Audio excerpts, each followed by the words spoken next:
Good evening, everybody. They're playing your song, Chris. Where are you from? Show us in the chat. Buenos Aires. Additional 11 in progress, 1880 Southwest Moreland Boulevard, 1818 Southwest Moreland Boulevard. Maui girls in the house. Patsy McBroom's in the house. It is a two-door Buick Regal 227. Kimbo. Southwest units, all units, citizens report. All units, code 33, we got a problem. West Martin Luther King Boulevard. Citizen reports on. As you can tell, the brains of the operation is in the house tonight, my sweetheart, Karen, and we are so grateful to each and every one of you who've come here to hang out with us for a little bit. Man, have we got a show for you, and we got a lot to cover tonight, and we're going to just deliver it hardcore. What do you think, honey? Yes, we are. Good to be with everybody. I think you can still hear the scanner going there, Chris. And we want to just give a shout out to our mods who do an incredible job here at the interview room. Thank you, ladies. We want to thank our subscribers, our new subscribers. Maybe this is your first time here. Welcome in. We are so glad you're here with us and have found us. If you've been with us for the last 5 years, welcome back. We love having you guys here. And we do want to give a shout out to our Patreon members. Absolutely. And our YouTube members. And England's in the house, and Dublin, and our YouTube and channel members on both of those platforms, on this platform and Patreon. We're so grateful to each and every one of you. And if you haven't had the chance, and you feel like it in your heart, shoot on over to Patreon, and we get a lot of stuff behind the scenes for you over there.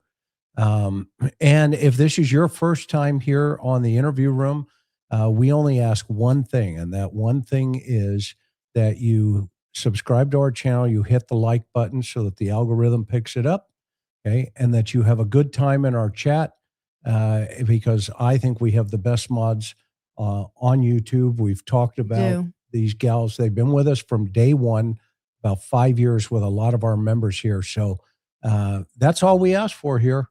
And we're grateful for each and every one of you trusting us. A little way of background. Thank you, Angel Eyes. Karen, I'll let her tell a little bit about who she is, but I'm a retired homicide investigator who still works homicide with the Cold Case Foundation, working with law enforcement agencies all around the United States. So I've been in the game since 1982. So a couple of weekends, and I met this young lady because she's an investigative journalist, and she was very dangerous. You want to tell your story? Sure. I started off at the LA Times once upon a time ago, and I've been an investigative reporter, journalist. I was a print journalist for many years. Loved it. Worked a lot of cases like the Nancy Guthrie case. Although this one is so unique, I can't think of anything that's been just like this one, obviously. And then I also was a public information officer for a mid-sized police department in Southern California. So I was in front of the camera for 5 years. I brought her over from the dark side. He always likes to say that, but we'll just let him get away with that. And here we are on the interview room. So my background is investigative journalism.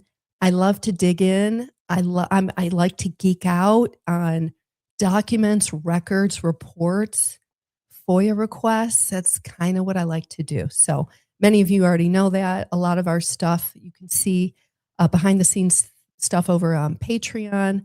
We always give our Patreon members and our YouTube members first look when we do that kind of stuff. So, yeah. Yeah, and she's very humble, and you can tell she's beautiful. And whenever we get a panel of guys behind the scene, she's behind the scenes, basically running the operation. She literally is the brains of the operation, as you can tell. I married way up. Okay, so tonight we are going to stay hot on Nancy Guthrie, and here's going to be kind of our agenda, where we're going to go. And we hope as we go along here, you guys jump in. Karen's going to point some things out from a press perspective, as well as, what's going on. That way, I'm going to point out, what are the dynamics, some of the political dynamics and some of the investigative dynamics between the Sheriff's Department, Pima County Sheriff's Department, and the FBI and the other federal agencies, and kind of do a predictive analysis in relationship to where we think this thing is at, where we think it came from, and where we think it's going. Because now that the video has been released, we have a couple of opinions in relationship to how the suspect will be responding, because we have pre-incident behavior, incident behavior, the actual video that we see, and Nancy being abducted. And now the third piece of this is how the suspect is responding now that the world knows they're on the hunt. And so we'll get into some of those dynamics and how those things unfold from the different agencies. What else we got? Well, Chris is going to bring you, and we're both going to talk about the updates from today, from the last 12 hours. Many of you know when we were on live last night is when they detained down in Rio Rico, Arizona, the person of interest. And of course, we heard this morning, we all woke up and heard this morning he was released. And which we did say in chat yesterday, if you remember, we're like, hey guys, don't get overly excited just yet. This is a person of interest. They detained him. They searched his home. Of course, everyone saw the interview that Brian Enton had over on his channel with the mother-in-law of the guy. His name was Carlos. And so Chris is going to bring you today's updates, and we're including the roadway searches that are going on and have been going on near Nancy's house. That's pretty interesting. There's the latest note. I don't know if we can call it a ransom note, but the latest note that TMZ says it received by email. We're going to talk about that. And we're going to go back to the house. We're going to go back to Nancy Guthrie's house, the scene of the crime. We're going to talk about that. And then we also went back, Chris and I spent some time today. We went back to see what Sheriff Nano said in the first 24, 48 hours when the story broke. And we're going to talk about some of those things. Yeah. Some things that stood out to each of us on that. Yeah. And some of those dynamics, there were a couple of really super good zingers initially from the media, but now he's realized that there were a couple of times in there where he was put into a very difficult situation. He wanted to give information, but he couldn't. And to be honest with you, I watched all the press conferences again today at length, as well as, I was watching, how the media is responding, all the craziness going on. Let's first, talk about this TMZ letter, or this note that comes in that says, look, I'll tell you who the suspect is, but you give me 1 Bitcoin, okay, and which is equivalent, I think, $50,000, $60,000 Okay. And I'll tell you who the suspect is. Okay. Immediately, my first response would have been, well, why don't you just call the FBI and get the $50,000, okay, free of charge? You don't have to go through all this, hocus pocus. And so personally, I'm not putting anything into that latest email. And in fact, I mentioned today where, remember you used to get those emails from the Nigerian, uh, inheritance guy over, that you've inherited $1 billion from a prince and we're holding it here. You're listed in his, Yeah, in his and there's will. so many grammatical mistakes in those emails. Yeah. Like it's hilarious. Yeah. Yeah. Mhm. And so I'm going to put that one personally in that category over there. Okay. And, I don't think we're going to be collecting anything anytime soon. And those are the kind of guys that the FBI and the sheriff's worried about. And then when you have a mass media outlet like TMZ who gets on and says, hey, good morning. We got another one. Okay. And, it happens to be, as signed Captain Crunch in Nigeria. Okay. It just wastes a lot of investigative resources and it does nothing for Nancy. Absolutely zero. Now, unless there's something in there that tells everybody, hey, here's the other things that I've seen, i.e., here's another clue for you that only the killer would know. But in this note that was sent was clearly, hey, I'm going to tell you who the killer is, and you give me 1 Bitcoin. So anyway, that's essentially it in a nutshell on that piece. Also, anything else? Did I miss something? No, you didn't miss anything. But let's talk just for a minute about what's going on today out there and this deeper search of the roadways around Nancy Guthrie's house. So Chris, tell us why would they be searching the roadways and what do you think they're looking for? Okay, so and they actually found what potentially could be a piece of evidence. Looks like some type of glove that may have matched the suspects. And so you'll notice the Pima County Sheriff's Department put out a notice this morning. Well, first of all, let me back up and kind of give a timeline on why we think this thing is moving in the right direction. So Kash Patel, the FBI director, said, hey, night before last, here's a bunch of resources. We're sending it downtown, i.e. Tucson, and we're going to be able to respond and, make some things happen. So they sent a lot of resources. They set up a command center. They set up, places we're going to go and we're going to knock on doors. We're going to canvass and we're going to also do evidence searches. We're going to walk the streets. We're going to do all these things. Okay. That's what the FBI is really good at. They're good at collecting evidence, very good at collecting evidence, probably the best in the world. They're good at, digital footprints, Bitcoin footprints. I mean, clothing, identifying all of those pieces of the puzzle. Okay. Probably the best in the world. They put bombs together after they've exploded. So there's not a law enforcement agency that can get close to that other than maybe LASD or LAPD because they have the resources being a larger agency in totality and maybe NYPD as well. Not to leave anybody out of the loop there, but they can kind of do their own thing too. So that was the first step. Kash Patel says we're sending people. The next step is now we got to put those people to work.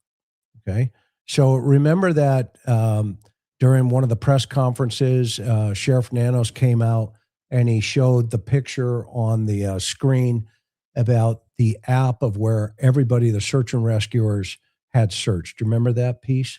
Yeah, I remember seeing it. It was like Nancy's house is in the center and then the radius around her house, which didn't look that large, But again, that was the first 24 hours. So I think that search was closer to her house rather than further out. Yeah. And so the sheriff said, look, we're throwing, dogs, we're throwing aircraft at this with FLIRs, with heat sensitive, capabilities. We're throwing tons and tons of people. Okay, and so this is a situation where they've thrown a lot of resources at this investigation. Okay. But let's remember one thing, okay? Whenever the FBI comes in and there's a large sheriff's department with an elected sheriff like Nanos, okay? There's this that goes on behind the scenes politically. The FBI says we're here to help. The sheriff goes, well, this is my county.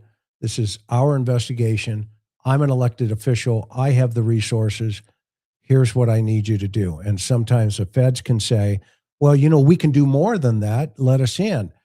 And sometimes those relationships, are just crazy, to be honest with you. And that may have been what happened the first couple of days here, because as you heard in the very first press conference, the sheriff was mad at the board of supervisors. Okay. And he came out and said that, if you would have given me more money for more technologies, more cameras. And so things just kind of get, I don't know, I'll call it mushy. Well, and then in the next breath, he said, we partner so well with the feds. And he did say that they partner all the time with the FBI and there's no problem there. Yeah. And that was a political statement to say, hey, everybody gets along, when in reality, what's happening right now. I know there's a lot of people out there saying, well, the FBI's taken over. No, they haven't. Okay, I'm going to put dimes to donuts. They have not. You know why? Because this is a state investigation. The state of Arizona and the county of Pima, who has an elected sheriff, is responsible for Nancy Guthrie right now. Unless the sheriff sat down with the FBI ASAC, which is the special agent in charge, and said, okay, you guys can take it. That's not what's happening right now. Okay. That's not what's happening at all. What's happening is the FBI is adding their resources. You'll notice on that situation last night, the Pima County SWAT team and the FBI's hostage negotiations team and their SWAT team were in tandem. Okay. It wasn't just the FBI going down there. It was both agencies working together in tandem. Okay. And when they hit that guy's house, that's how that unfolded. All right.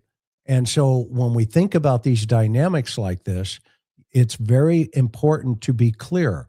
The resources coming into the sheriff's department right now are from the FBI and federal partners.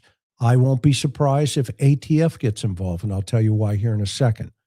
We have already heard that the Border Patrol got involved. They're federal agents because they brought their dogs and their search and rescue teams down. Okay. It is no different. It is no different than the FBI coming in and saying, we're here to help. Okay. What becomes different is the relationship. So they divided that up early on. I can tell you that just by seeing how things are unfolding. And here's what I believe happened, and here's what I believe is occurring. So the feds come in and say, what do you need? Well, you guys have the best evidence collection capabilities in the world. We can use some support there. And that's why when they tore the crime scene down and the feds went back, the sheriff kind of framed it as, well, every agency wants to go back and look, okay, and do their own thing. Remember how he kind of cushioned that, right, to the public? Yeah, but it's so highly unusual to go back 5-6 times now. Yeah, well, and that's where it now becomes a legal battle. we'll let the lawyer, the sheriff is like, okay, I screwed up, and he even says it. I made a mistake. And, now the legal eagles, the DA's offices, and, all the other folks can fight over that. Okay.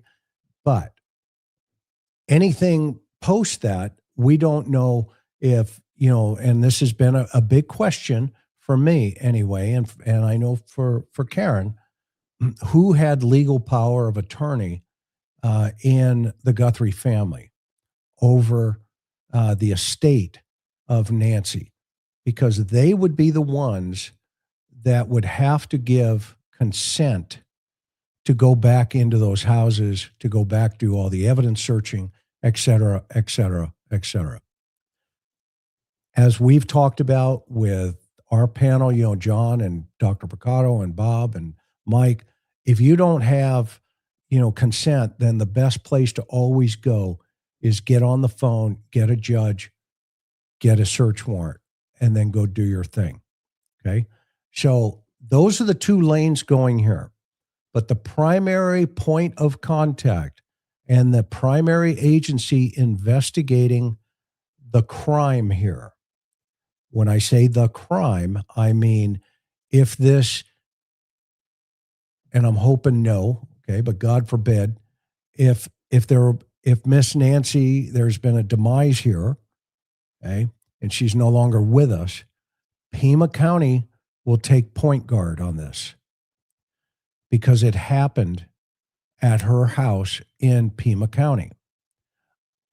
Only one exception to that rule. They cross state lines. The moment they cross state lines, it belongs to the feds. Okay, because that's kidnapping for unaliving somebody. But that hasn't happened yet. Right. It may not. Right. But they're in position if that did happen. They're also in position if they go over the international border, okay, that also they could say, okay, this is ours now, because now we're stepping out here. But just because somebody says kidnapping does not mean the FBI is the primary point of contact. Now, if it happened at a bank, yeah, the FBI takes it. That's their bailiwick.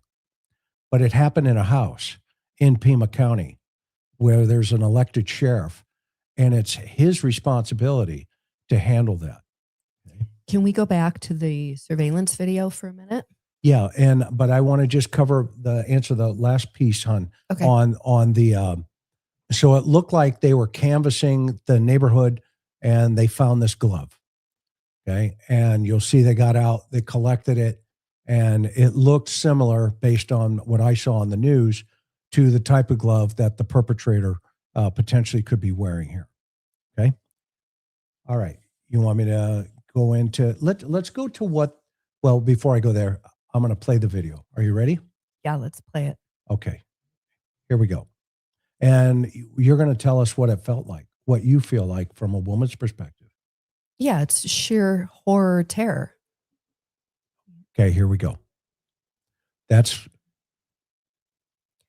mean, this is every woman's worst nightmare, which bears repeating that, I mean, gosh, what was poor Miss Guthrie going through with this? And we'll comment on a couple of things that we caught as a panel, but the more and more I've been watching this, and Karen and I have been talking about this, there are some other observations that I think need some discussion. Okay, so let's. What's your impression of this? Well, first of all, as I said, I mean, everybody's worst nightmare. If you're, a woman who lives alone, I mean, I worry about my mother, or you could worry about your grandmother. I mean, the fact that this guy is so kitted up with the face mask and the gloves and the backpack. I mean, the face mask alone is like Jason, Friday the 13th vibes. I mean, your worst nightmare. It's crazy. I mean, I'm so grateful that we do have this video. Chris, everybody seems to think the FBI is obviously holding back, that they have much more. There's more pieces of this video that they have, and obviously are not sharing with the public, but this is enough. And you know what? When you freeze frame the face with the mask and the eyebrows and what everybody's been talking about, I'm really hoping that somebody out there is going, this guy looks super familiar, and I'm going to pick up the phone and call the FBI. Yeah, You know? and just for the record, on this side over here where we're watching this, the chat's not moving, so I don't know what's going on. Again, with technology on this side from StreamYard, that's the product that we use. But so we can't see any of your chat that's moving up right now. So forgive us if we're not, responding to any of your stuff right now. But I can't see it; it's not moving, etc. So We may have to go out and come back in. well, then I some- got to reload everything all over again. I got to start all over. Dang, Okay, so, okay. but if we look at this particular situation here, and you haven't seen the two panels that we put together over the last couple of days, okay, well, I would encourage you to please go back and watch those, because we are I'm of the opinion at this point that this guy is not a sophisticated criminal. Okay, he may have some type of light problems in his background, but if we look at how he's kitted up here, and one of the comments that the guys made, Bob and Mike and Gary and John, was if we just look at his holster alone, his holster is for a revolver pistol, yet he's got what appears to be an automatic handgun inside of that, that holster. So that kind of screamed out at us, that said, hey, wait a minute, how sophisticated really is this guy, other than the fact that he's dressed up, right? He's dressed up, he's got his face covered, well, you can get that just by watching horror movies, Friday the 13th, and says, okay, yeah, I guess I should look like Jason, or I guess I should, do what Brian Koberger did, etc. So that then you have to start leaning towards the behavioral side of this thing. So if you look, he's looking over to the left there. I believe he's looking through the left glass window on the porch. Okay. And I'm not going to go into too many details about, breaking this guy down, but my personal opinion from, watching this now, probably like you guys 100 times, this is not a very sophisticated individual. This person could be technically savvy, but he's not a sophisticated criminal. This isn't a guy like, Dennis Rader or anybody in that category that is running through this thing in his head and is going, you know what, I got this. Now, we have to give him credit, because he was able to, at this point, according to the authorities, get Miss Guthrie out of the home. Okay. One of the things I think, from an investigative analysis aspect, the FBI should do, and they haven't done it yet, they have a whole lot more video here. Okay. This is only 27 seconds of video. One way to stamp down the crazy people that say, hey, I'll give you the killer for 1 Bitcoin, is to add more truth to the reality of what's taking place in the court of public opinion, because you take away from this gap in information. So Karen, in your experience, okay, tell me what you would tell the sheriff and the feds as a PIO. As far as what to come out and say, Yeah. share. Well, I mean, obviously, they put this out because they want the public's help. They need the public's help to identify this guy.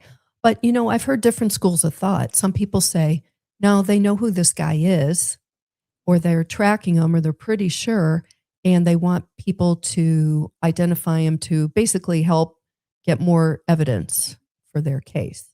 So I don't know. I mean, what do you think? Do you think, before I answer that, I don't know. I go back and forth. I feel like they don't know exactly who this is, and they want somebody like, let's say in the Tyler Robinson case, there's a video of a guy in a sweatshirt and jeans at UVU, and his mom's watching this going, hey, that's my son.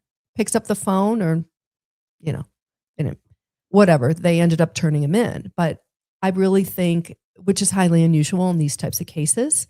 I mean, this a little bit reminds me of the Rachel Marin case. Remember, we had that video from the LAPD, and we saw the guy from his back leaving that family's home after he did some bad stuff to the 9-year-old girl and the mom inside. And in that case, they generally needed the public's help to identify the guy, even though they did have his DNA inside. But anyway, all that to say, yeah, I mean, what I would tell the sheriff or the FBI is release as much as you can to the public. Obviously, you've got investigation. You're not giving away the store. You're hanging on to all the investigative stuff. But what it does, it could generate even more public leads, right? Something that could jar people and say, maybe that looks like my cousin, whatever. And then it also feeds the beast. The beast is the media. That's a saying in journalism, feed the beast. And, you've got a throng of reporters outside of Nancy Guthrie's house and Annie Guthrie's house, and chasing, basically the police, the sheriff's department and FBI in every single move they're making. And, if you do hold a limited press conference, even every few days, obviously not every day, but what that does is it satisfies the media's need to want to go maybe do stuff that I'm not going to say is a little more nefarious, but it gives everybody something to chew on, if you will. And in a case like this, that is huge. I was telling Chris, we were talking today about this case, and I kept saying, there's a lot of people out there who think, why is this case not solved yet? This is just dragging on. How is this not solved? And Chris reminded me, one of his big cases, huge case, that had a ton of clues and they were working. These cases can take weeks, if not months. Things are not solved in a day or a week like they are in CSI or on TV. And like everybody is in a hurry to get this case solved. Obviously, the poor family, Savannah and her siblings, are just suffering a nightmare we don't know about, because, we can see it, but unless you go through something this horrific, you don't really know. And of course, everybody wants to see this case solved. We want to find out what happened. Everyone's hoping for the best resolution, even though we are not hopeful. We're hopeful, but realistically, it may not happen. But these cases take time. And when you've got 50 media with news cameras and their own cameras, following this every day, 15 hours a day, I really think it's incumbent upon the lead agency to get out there and to say, you know what, we're working leads. You can always find something. When I was a public information officer, I had the media come up and, I was supposed to give them statements on like a gang shooting or a homicide or whatever. I always found something I could tell them, right? Now, was it what they wanted to hear? No, not all the time. But again, in a case like this, and I'm giving a very wordy answer here, long-winded. It's okay. What I would tell the sheriff is run. Get out there. Although this sheriff, when he likes to ad lib. So there's a whole, he's got his whole shtick going on. Whereas you could see clearly the FBI is get in, say as little as possible, and get out. And that's generally the rule for these anyway. So it's probably not helpful. We have a real gabby, chatty sheriff who really doesn't know. Maybe now he's learning a little bit, but he doesn't really know when to, you know, cut it.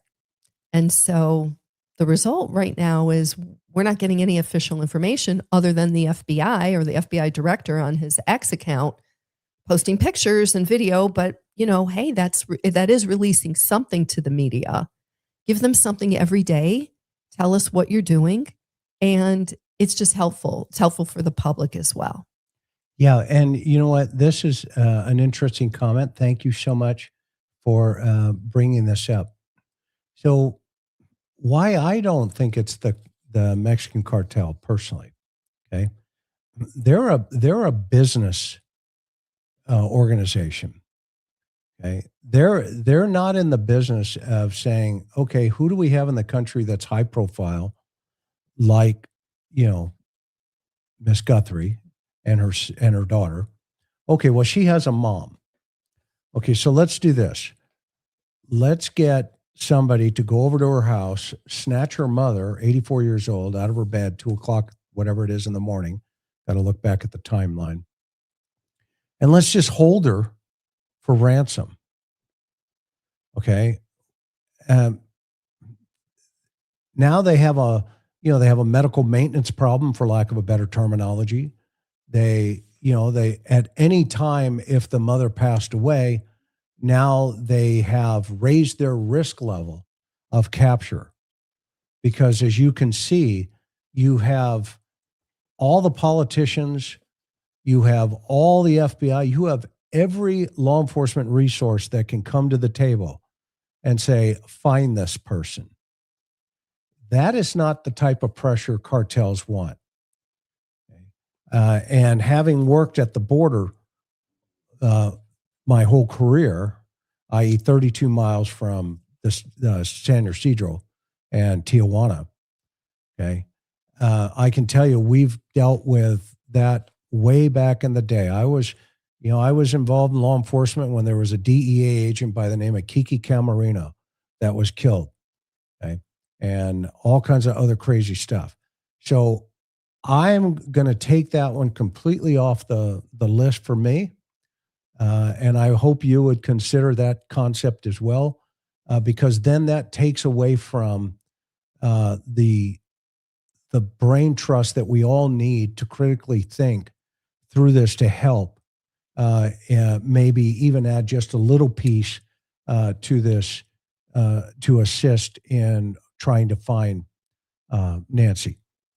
Now, if we take a look back at the concept here on what Karen just said about the sheriff feeding information, I believe at this point, okay, that we know the suspect is alive. We know that. How do we know that? Because we have the suspect walking up on the porch. And we know there's a massive manhunt going on for this guy. I would submit to the sheriff, if I was the case agent, and sometimes you get pushback, sometimes you don't. Show the public of the suspect taking her out that door. Now, what that does, it solidifies proof of life that she's out there. Because right now, you have all this other mishigosh that's going on, all this other distraction, I call it noise, okay, that right now is confusing the public, and it's allowing media outlets like other, whatever they are, to get emails that say, okay, for 1 Bitcoin, I'll give you the suspect. When the FBI has said, well, for no Bitcoins, we'll give you $50,000. Give us the suspect. You see where that dichotomy, where that dynamic kind of, becomes problematic as a whole. Okay. So I wish the feds would, even if it's a 7-second sterilized piece like this piece of the back of her leaving with this suspect, with a suspect. Maybe there's two. I am not sure yet. I don't think this pinhead is sophisticated enough to realize or to pull this off by himself, because there has to be a car somewhere, number one. Okay. And number two, this guy is not the sharpest tool in the shed, evident of the fact that we've all seen him now carry a gun like that. And we broke this down the last couple of panels here with the crew. This guy is not the sharpest tool in the shed. Okay. And because when he discovers the camera, he's like, oh, crud. Okay, there's a camera here. And so he's confused. Well, okay, well, what do I do with this? What do I do with this camera? Okay, how do I get this camera out of play here? Okay. And he goes, he starts looking down on the ground. Well, am I going to pick up a rock? Am I going to do something? And I don't know what the guy's thinking, but if I was this guy, I'd be thinking that, okay, am I going to pick up a rock? No, there's no rock here. Okay. You know what? I got an idea. I'll just go, oh, here's some vegetation. I'll grab some vegetation and I'll walk back up to that camera and I'll throw the vegetation over the camera and show them that I'm so smart, there's no way you're going to catch me. And also, don't you think he's quite relaxed, not in a hurry, and doesn't seem too stressed? He's very comfortable in this environment. It's almost like, he's too comfortable in this environment. And when we think about that piece, right, to your point, Karen, let's look at this concept of, okay, well, how does he get in? Okay, let's stay on this lane here for a moment. All right. Now, the authorities have made a big deal out of, pulling, the spotlight down in the backyard, and it was broken. Now, here's a part of that problem for me with that guy. He can't even figure out how to block a doorbell. And now we have to presuppose that he goes around the back of the house and has the capability of jumping up and, knocking off the floodlights, the activated, floodlights. Okay. So now if we think about this, we have to say, okay, do we have two people here? Are there two people here? Is the plan that this guy goes to the front porch and home fries number two comes in through the back, the forced entry in through the back, and he goes through the house, opens the door for suspect number one and lets him in. And that guy is like, hey, here's the plan before they got there, right? You go in the back, get in, I'll be up front and I'll come in, because there is that one picture floating around of somebody that you can clearly see he doesn't have the gun. And hang on for a minute. Let me pull that up. Let me see if I can find it. Was this from the photos that were released, from what you're saying? Yeah. And I think it's the one in the arch here. Whoops. Yeah. So what do you think about where we're at so far, Karen? While I look for this picture. Yeah. One thing while Chris is looking for it, I'm highly interested in the clothing, not just the clothes, right? The mask, the gloves, the backpack. That backpack has the reflectors on it, you know? And I mean, all of it, the whole, everything he's with, the sweatshirt or the jacket, it's so unique. It's not like a black plain hoodie that, that you can't really see very well in surveillance footage. I mean, it seems like the FBI can trace all that stuff pretty soon, pretty quick. Yeah, I mean, what do you guys think in chat? Let us know. I mean, I just feel like, especially it's almost like a tracksuit Okay, jacket. this one here. It's so identifiable with the striping. If you look at this picture, either if it's the same guy, he's gotten rid of the gun in the front holster. Or is this somebody else? Is this an accomplice? Can we see, does he have the same jacket on? Well, it looks like the same striping. Well, it may be. So, but then why did he take the gun off? Because you can clearly see the gun is not hanging here in the front of him. And his backpack is not on either. It doesn't appear that his backpack is on. So maybe this is the driver. And they're wearing matching outfits? Absolutely. Interesting. Just a thought. We're not saying this is reality right now. We're looking at the same thing you guys are looking at. And so if this is the same guy, then, okay, if this is the same guy, where's the backpack and where's the gun? Well, we don't know what order and sequence these photos were given to us, right? No, correct. But we know this. When he stepped up on the porch, he had that gun. So where did the gun go? You just don't, that gun just didn't disappear. Exactly. It went somewhere.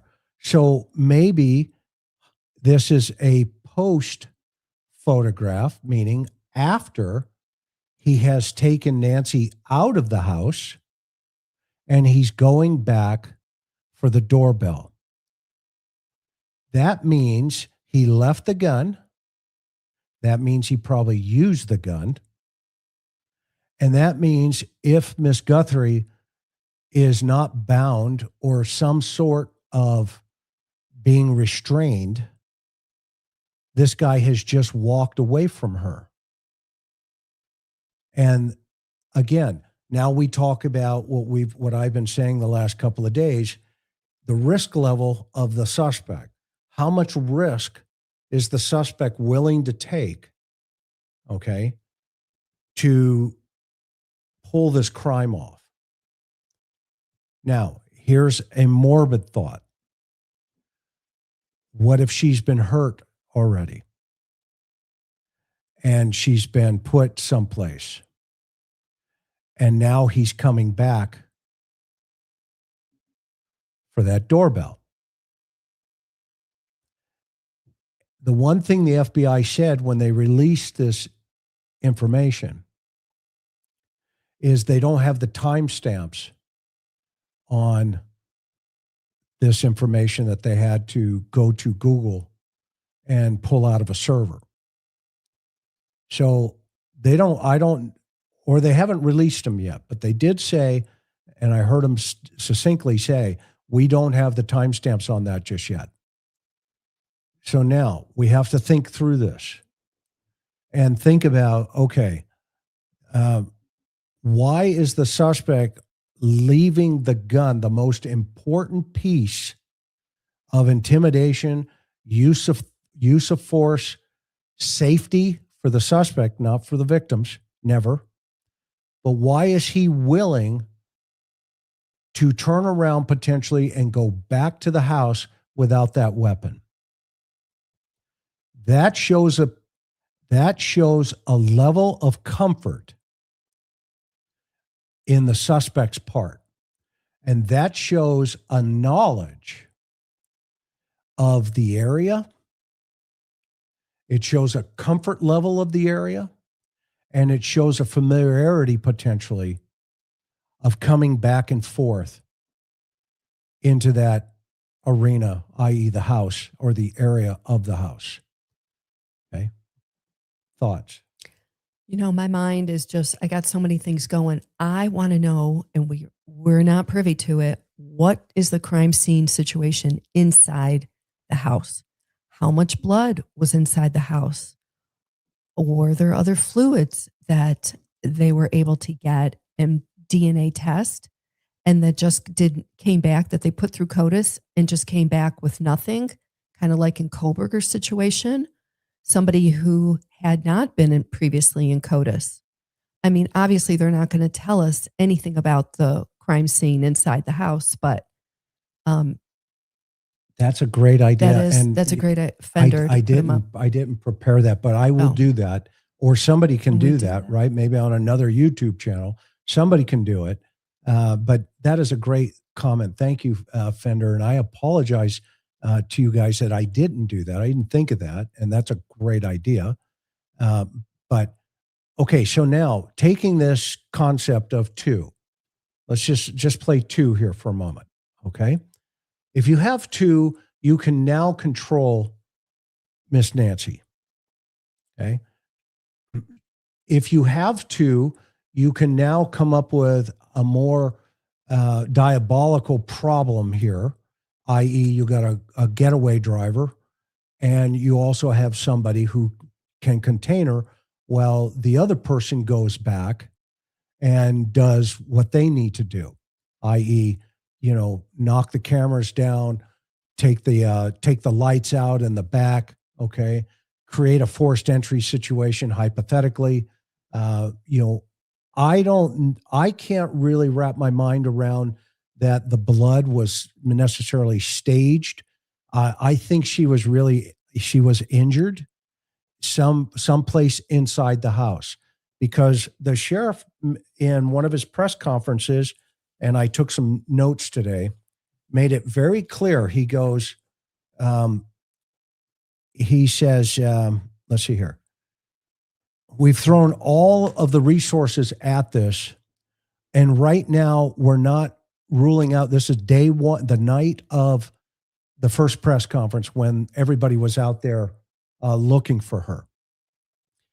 We're not ruling out foul play, and so I've called in homicide. And the media asked him, well, is that typical that you would call in homicide this early? And he said no. But there are circumstances within inside that house that make us believe a crime has occurred. Well, I'm not a rocket scientist, but I can tell you this, okay, and I don't play one on YouTube either, okay, but I can tell you this. What that means is there is something in that house that they thought, wow, this is a real problem. Hey, Sarge, we better call homicide and we better get the sheriff here. Okay. That's the other thing that people are missing. Okay. Sheriffs don't respond to every homicide. Okay. They respond to high profile stuff like this. Who's her, who is this? Well, that's Savannah Guthrie's mom. Oh, wow. Okay, she's like one of the highest profile journalists in the United States. She's on TV every single morning, okay? And her mother has just disappeared. Okay? You better put everybody and all the resources into it. And that's what they did immediately that evening. But now, again, they responded earlier in the day to a missing woman, a missing person. That was the radio call. Okay? And so now I want to back real fast again, going back to the house for a second. Okay. Staying at the house. We haven't left the house because the victim risk continuum tells us that everything in this situation points to a very low risk victim, Mrs. Nancy Guthrie. Everything goes that way. And so that means statistically there is a higher probability that the suspect has come in contact with that victim at some point prior to the crime. Okay? That means the circle of influence gets really small. All of her staff, all of her family members, friends of friends, and we've gone over this. Everybody knows where I'm coming from on all this, on this one. Okay? So you stay at the house. You stay at the house and you get these one-offs, okay, with the Nigerian prince saying, I'll give you 1 Bitcoin to tell you who it is. Okay. And it becomes noise in a high profile investigation, noise. Okay. And I'll give you an example. Karen was a journalist remember Hale Bop. Let's just use that one. Heaven's Gate cult suicide. Remember Heaven's in the Gate? 90s. The guy, they were waiting for Marshall White. They were waiting for, The Hale Bop comet. The Hale Bop comet. Okay. Well, Karen was a journalist at the time, and I was down at the ME's office on another murder. And when they were bringing all these pajama people in, okay, they were waiting for the Hale Bop. When I left the ME's office, meaning walked outside to go to my car, there had to be, how many satellite trucks were out there with you guys? Probably 20 to 30. From around the world. This was before the stuff that we are seeing today. Okay. So that's why this victim risk continuum is so important. It is so important for the investigators and for the investigation. Okay. And this is why the FBI can help, because they can come in with certain equipment and they can get digital footprints of everything and everybody that came into that arena, the neighborhood, all of that arena. And within a week or two, they can put it up on a map and say, we got this, this, this, this, this, this. And everybody sits back and says, let's get this. Let's get on it. Let's go. Okay. So let's go back to, how did the suspect get in? The guy in the front hasn't figured out how to block a doorbell camera. Okay. The guy in the back has figured out, okay, well, I'll just knock this light down here. Okay. And if it's the same guy, again, we have to ask ourselves, okay, how does he break that light? Is he jumping up and down in the backyard? Is he taking his backpack off and swinging it and knocking that light, fixture off? Okay. But what's the most glaring piece of evidence that's staring at everybody, with the exception of that light? Let me see it in the chat. Wait, what's your question? What's the most glaring piece of evidence that's staring at us right now? In this picture, Yeah. of the blue door in the back with the Okay. lights dangling. What are people saying? Question is, in your experience, has anyone ever done something like this just for the spectacle of it? No. This is an anomaly. So thank you. We got the answers. Exactly. There is no broken glass here in this door. So we know for a fact this is not the point of entry. Okay. We now know that, unless that door was left open. You mean unlocked, not open. Unlocked. Unlocked. But the sheriff said the back door was left open. He did say that. Yes. Okay. So now we have to think through this for a second. The only other point of entrance, which we would call, a POE, is the sliding door underneath that canopy that we can't see the slider. So here's the question. Which of these two doors is furthest from the victim's bedroom? Because the suspect is going to lower their risk. Okay. Is it easier to break the slider Or is it easier to tap the corner with a glass breaker, like a windshield, and break that one panel in the back door and reach in, open the door, and go in? But he didn't do that. He did not do that. There is no evidence of that. There is no evidence of that. So this is also a great comment. Does that leave the concept of, is there a key? Well, a lot of elderly folks do leave keys underneath mats, on mantles, in flower beds. Okay. And we know the suspect went towards a flower bed to find a solution for the camera Up front. Mm-hmm. So could he possibly be doing the same thing out back? I would submit to you, you would want to keep that from an investigative analysis aspect on the table. We want to think through that. Unless there's clear evidence that the authorities have, and they have not shared this with us, we're just going through this together. If the authorities come out and say, yes, he went through the back sliding door, now that begs a second question. Well, then why did he break the floodlight? Why was it necessary to break the activated floodlight in the backyard? I see what you're saying. So if he only broke the light, so it wouldn't call attention upon him, but he didn't need a way to get in. He either had a key or it was left unlocked. Right. And now a few days into the investigation, you have a neighbor who calls and says, hey, I need to tell you guys something. What's that? Well, I'm watching on the news how clean her roof is. Okay. There's a camera up there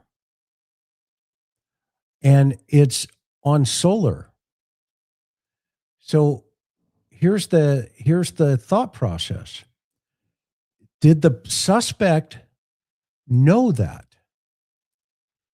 And when he walked past the light, he knew he would be picked up on that camera. Okay. If that, and this is a hypothesis, but we have to think outside of the box for this 84-year-old victim. We have to. That tells us a lot about the preparatory pre-incident behavior, which we would call that, before the suspect got there. We know he bought the backpack. We know there's stuff in that backpack. We don't know what items they are yet. Okay. We don't know what it's for. Is it a situation where they're going to zip tie her? They're going to bound her with tape. They're going to, whatever the situation, we don't know that. That's why it's important to show the public, even if it's just her back, the suspect leaving her from the building.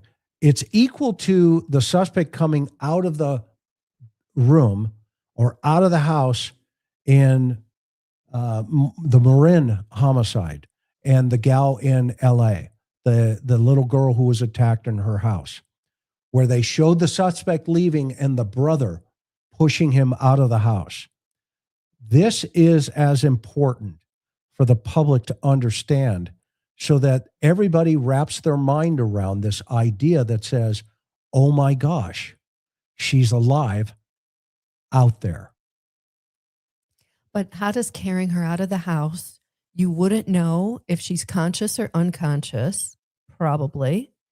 And that doesn't actually prove anything, I would think. Well, I'm not talking about showing the suspect carrying her out of the house. If there is a demise or a serious injury situation, okay, and that's not what I'm saying. But if she's capable of walking through that door and towards a car, maybe just towards the car, okay, that piece of it where you can't really tell, but you can tell it's her, okay? The authorities would have, and we would have to go through this with our PIO And I would say something to our PIO, to Karen, and say, hey, here's what we're going to do. We want to release this, like 7 seconds of Miss Guthrie leaving with the suspect. Okay? Just 7 seconds, because now there's a clarity of focus here for not only the public, but the authorities who are operating on their own right now, but they've asked the public for help. Okay. Well, it takes all of the Looney Tunes almost immediately out of the table, off the table. Because it could have only been the guy in the video who took her out. Exactly. Yeah, I see where you're going. Exactly. And you don't have to have intimate details about how he did it or you know, why he did it, et cetera, because you can hold that back. That's called hold back. We can tuck that stuff all into the bucket, right? But think of the power now of if you had not only showing just this guy walking up, right? But what if you showed his back towards the end of the stoop here with her in front of him walking out? Now everybody knows, oh my gosh. I mean, it would be very upsetting and shocking for the family, for everybody seeing it. But I get your point. It rules out a whole group of fraudsters who seem to be interjecting themselves into this case, and it can keep the investigation focused. Is that what you're saying? Yes. And so what you do is you sit down with the family and you say, Savannah, I'm so sorry, but I think it would help us and help your mom. I want to show you a video, a piece, 7 seconds of your mom being escorted out of that house by this suspect, because they were willing to show the suspect to her. Okay. So now you have to see, for Savannah and the family, they know this is real. This is real time for them. And the authorities may have already done that for them. Okay.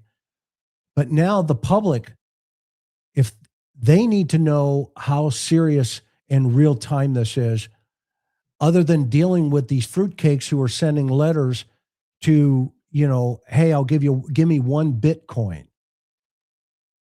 That just screws up, the problem. Or 50 cars following, the sheriffs, or where they make a traffic stop and they detain a guy who, in my opinion, they probably had a tip that she was in that house. Okay. And for all we know, that was a swatting incident of some guy that didn't like that guy. You know what? I don't like that guy. I'm not. Hey, guess what? Yeah. That lady. Yeah. She's over at this house. Right. We don't know that, but obviously the tip didn't it didn't provide the fruits they were looking for. If they they detained him, questioned him, searched his home, and then released him. Right. Which happens all the time in homicide investigations. We just don't hear about it. Right. Or is he player number 2?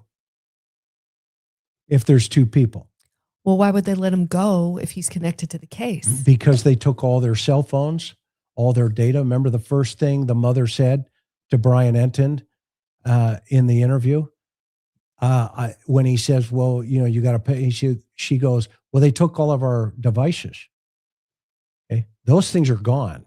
They're in evidence. Okay. And the CAS team right now is going through those devices today. And so what you do with a guy like that, you say, Carlos, you know what? At this point, you're being detained. You're not under arrest. At any time as we're communicating with you, you can get up and leave. Okay. However, we want your side of this story. We're not going to put all our cards on the table right now. But if you decide to do that, what we're going to do, because we have a search warrant for it, is we're going to take your devices, everybody's device in this house, including your mom's, okay, and your girlfriend, and all your DoorDash delivery problems, okay? And you know what? We appreciate you being here. Have a good night. Bless you, my son. You have maybe or maybe not sinned. Have a good night. Goodbye. And they're all gone, okay? Meanwhile, back at the ranch, they're processing okay, well, how does this guy may or may not play into this? And this is one of the hypotheses. Was somebody called the cops and said, hey, I don't like this guy, i.e., we're just going to SWAT him? Or in fact, they have a digital footprint that puts this guy into the circle. Okay. Those are the two possibilities here. Okay. And they did their job. So it wouldn't surprise me if they clear him. It wouldn't surprise me if he's in the circle. And now what they're going to do is try to make the connection. If he is, how did he get to the circle where he and potentially somebody else, let's use a hypothetical that it's him. Okay. How does this guy pick an 84-year-old woman out of the ether 60 miles away from his house? How's that happen? Those are the dots they have to connect. Okay. So now let's go back to the house one more time just for a second. How are we doing so far? Yeah, good. Keep going. Okay, we know that the suspect had a dark ski mask. He's wearing gloves, long sleeve jacket, or some type of fleece, pants, sneakers. He's got his full stuff backpack. He's got that handgun in its weird position. It's bizarre. He approaches from the front door calmly, and we don't know if that's the first approach or the second approach or when that occurred. Okay, we just see the video that's been released so far. I am curious about this backdoor situation. Okay, I'm also curious about this guy again. Evident because of the gun. Maybe this is home fries that they stopped. We don't know. He looks different than this guy. Could be the same guy, but he's missing the gun. Okay. This guy could be one and the same, right? This guy could be the same guy, but notice here, there is no weapon. I'm going to zoom. I'm going to knock this out here. I'm going to blow it up. Notice there is no weapon. So he has put himself at risk if the people behind him with the lights on in the back of the house call 911 and say, there is a prowler at my neighbor's house. I just happened to be up at 3 a.m. or 2 a.m. And I looked over and I can see this guy because he's illuminated by a doorbell camera and the two sconces that are in front of the house potentially. Whether or not they were on or not, only the authorities will know that. And he's standing out in front of my 84-year-old neighbor's house. Okay? And when the cops show up, that guy doesn't have a gun. So he's got some problems. As we would say, as Lucy would say, as Ricky would say, Lucy, you have some explaining. Okay? That guy's got some explaining. Now, if we go back to the house as a whole, the backyard, couple observations. There's that blue door right here to the left. Here's the light. Let's make the picture bigger. People probably can't see the cursor. Okay, that's as big as I can make this one. Okay. Oh, wait a minute. I may be able to blow it up over here. Sorry, great point. Thank you.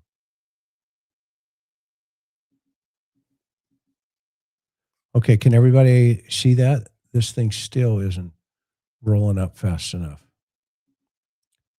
I don't know what's going on with the chat. Yeah, it's on our end. I think it's just sticking a little. It's sticking. Mm-hmm. Sorry, guys. I still don't know. Somebody says the gun's tucked up into his shirt. Okay. That means he stuffed the whole holster up into his shirt. That even makes him dumber than we thought. Okay. So let's go through this. This door here with the light. This is the back patio area. If he's coming around the front of the house, from the front of the house, and he comes by the garage, and he goes through this open area here. This is the first door he runs into. So I think her bedroom is on the right side of this house. I would think this is the garage door. Okay, to the side of the house, because this is the garage. Okay. Well, that's an easier door to get into, to check the interior door into the house. Most burglars would choose that type of route. Why, Karen? What do you think? Because it's easier. Once you're in, you're in. Bingo. Lowers his risk. Lowers the perpetrator's risk. Okay? When you're in, you're in. Now, the interesting thing about this door and the placement of this light, okay? It is also walking past the key fob or the key press. I'm grabbing a picture here, guys, real fast. One of the garage doors keypads. On this wall right here to the left, to the far left. You can't really see it in this photo. Okay, you can't see it, but you see in one of these pictures, hang on, let me get back here.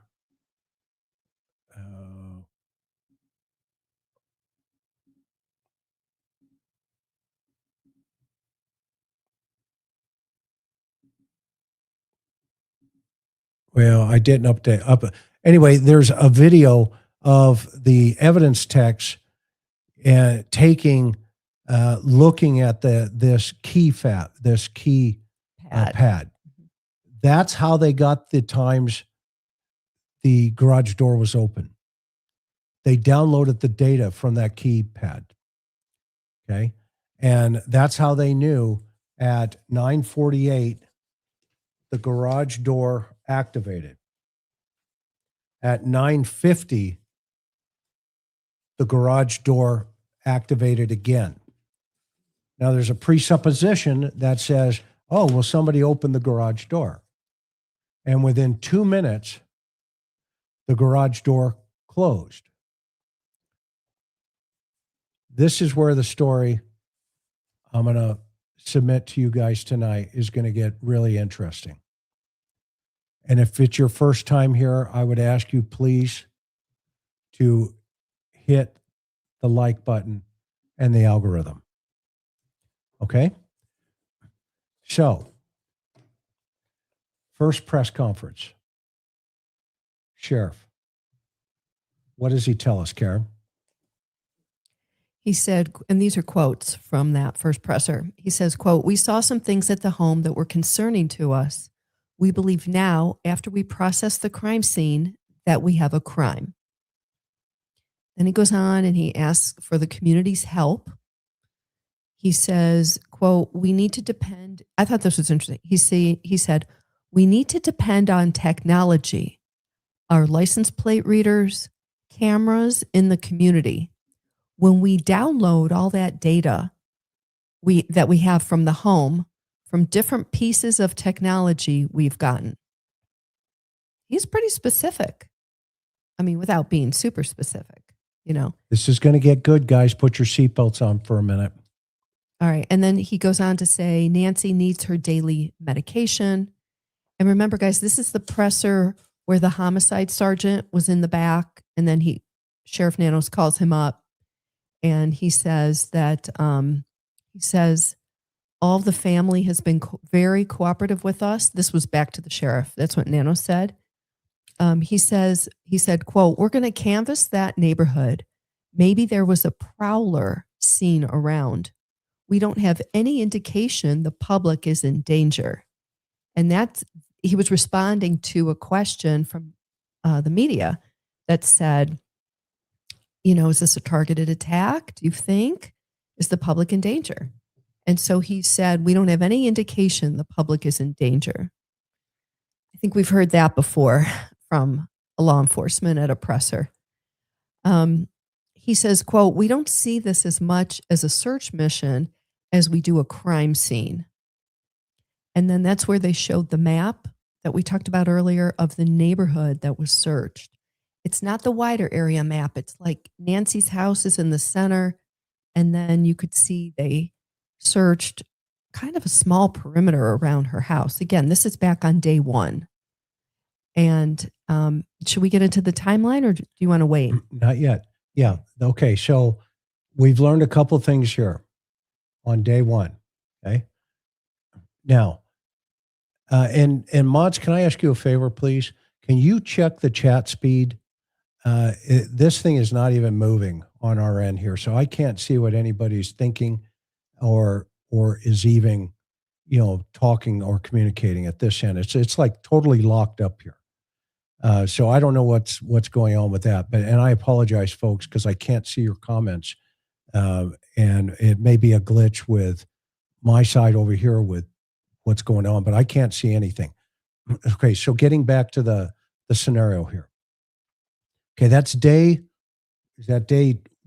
second day. That's the second conversation he does with the press. Okay, That was on Monday. on Monday. Yeah. So now let's go to the first conversation at the scene that night. And I want you to listen very carefully. Go ahead. So that would be Sunday, February 1st. And earlier that day, around just a few minutes after noon, is when the family made the 911 call. So this is in that evening, later that day. Okay, so now the sound isn't too great because they, didn't have good microphone. They weren't placing the microphone correctly. So you have to listen very carefully. I cannot control the sound. It's on their end in the press conference. It's not our end. Okay. I'm going to turn it up as loud as I can, but I want you to pay close attention to what the sheriff says. Here we go. How cold it got last night? Is that a concern? You know, you guys are gonna know Okay. that better. Is that a concern though? Well, it's cool right now. 84 years old. I'm cold. Yeah. No, it's So when obviously she was last concerned. seen, a family had dropped her off at home. Is that correct? She was last seen by family at 9:45. Okay, stop. What time was she last seen by family? He said 9:45. Okay, let's back up just for a second, right? Because this is going to be important. This is a good journalist who asked a secondary follow-up question. She was last seen by family at 9:45, at 9:30, 9:45. And did they see her in the home? Yes. Okay, so let's stop right there. Wow. The question was, did they see her in the home? Yes. I'm going to play that one more time. Now, we would call that a spontaneous statement or a spontaneous utterance under the law, meaning he's got the information and the journalist said, well, what time were they dropped? Was she dropped off? 9:30, 9:45-ish. Was she seen in the home? Yes. Okay. 45, at 9:30, 9:45. And did they see her in the home? Yes. Did they see her in the home? Did they see her in the home? Yes. Okay. Why is that so significant, Chris? Because again, you go back to this idea that says, hey, wait a minute. Who's in the circle here? Who's the last person that saw them, that saw her? And now you get the sheriff who the cops show up that day and say, hey, we got a 911 call. The RP's right over there. It's her family. Who is it? Well, it's the last two people to see her. Okay, what do they say? Well, they got a call from somebody from church that said she hadn't shown up for some type of church event. So immediately they came over here and they started looking for their mother. And now you have a press conference from the sheriff who says the 911 call comes in at 12:03 p.m. What does he say in that press conference about the time the family got there? So here's what he said. He said at 9:40. Now, I don't want to be confusing. I want people to be able to follow this. So I'm talking about what he said at the original first press conference. Okay. Which is the next day after this, Right. the one This we is- just showed. This is out at the scene. Sheriff Nanos is standing out at the scene. They had been searching for Nancy Guthrie that evening, and there were a few reporters there asking him questions. So what he said the next day at the first press conference was at 9:45 p.m., her children dropped her off. Quote, they saw her in the home. Sometime early Sunday morning, they got a call from someone at the church who said, hey, your mom's not here. Family went to the house. They spent some time there looking for themselves before they called us. I'm guessing maybe they got there around 11 a.m. So they did some searching and realized they needed help and called 911. So the sheriff is either speculating, I'm guessing they got there around 11 and he got that time frame wrong, or that's what time they got there. And that would mean 1 hour and 3 minutes is unaccounted for. And so now from a behavior or from an investigative analysis aspect, you say, that's a long time. That is a very long time. So you then go and think, okay, well, let's walk through this 1 hour and something minutes. When the sheriff got there and the police got there, the sheriff knew immediately that a crime had occurred. And it was so problematic that immediately, who did he call? Homicide. Get homicide here. So now let's presuppose the children, and who he uses plural. Okay. Well, she's only got one daughter there. The other two, one is in New York and one is a former fighter pilot in Vermont. Okay. So they're not the children at the house. They're totally 1,000,000% out of it, completely out of it.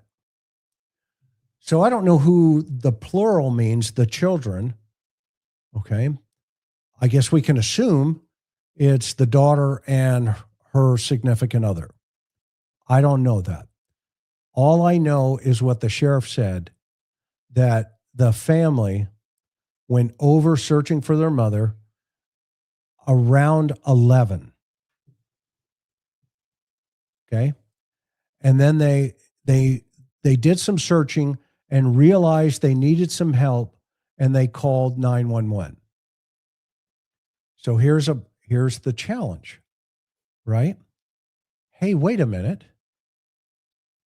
If I was a detective in this case, I would sit down with everybody and say, so let's go over your timeline here.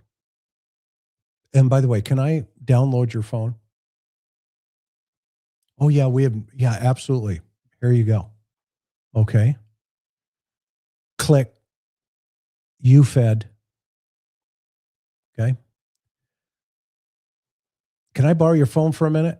Yeah. You're the husband? Yeah. Okay. Click. Okay. So let's go over this one more time. What time was mom at the house? Well, she took an Uber at this time, came over. And what did you guys do for 4 or 5 hours? Oh, we played games, we watched movies, or whatever the story's going to be. We had dinner. Okay. And then what happened? Now we've heard two stories. We've heard, well, we both took her home. And then we've heard, no, my husband took her home. Okay. So we've heard two stories now. And you're now thinking, okay, what happened when you got there? What doors did you go through? If they say, well, we came through the garage door, why don't we have that on the timeline? When that garage door was activated, if they came through that door. Because if they pulled around and parked to go look for mom, either they went through the front door and they missed all the blood on the porch, or they looked at the blood and said, oh, looks like something's bleeding. Let's go look for mom. And they go into the house. Let's use the front door. Into the house, okay, looking for mom. And would have happened across the crime scene immediately, whatever that looks like in the house. Mom? Mom? Mom? Into her bedroom? Holy crap. Oh my gosh. Let's spend an hour looking around a little bit more for her. That makes no sense at all. Let's go outside. Let's look in the pool. Let's do all of this stuff here. It wouldn't take an hour to get to the pool. Okay. And even look through that guest house in the back or whatever that is. Now, Cabana. what you could do is go click, click, click, click. Yep. 911. Hi, my name is so-and-so, such and such. My mother's missing. She's 84 years old and we can't find her, but we're going to start looking. Can you start sending a deputy, please? Absolutely. Stay on the phone with me while you start looking for your mom, which is a common call, according to the sheriff, daily in Pima County. Their search and rescue team, remember, he says, these guys are the best in the world. They do it daily. Daily. Okay? So now, the 911 call doesn't come in until 12:03. That's the timeline. So now let's go to door number 2. The slider. If they didn't go through the front and they didn't open the garage, because we have no indication that that garage opened in the morning of the disappearance of Nancy Guthrie. We know it opened in the evening at 9:48 p.m. and it closed in the evening at 9:50 p.m. It would probably be an important piece of the puzzle to tell the public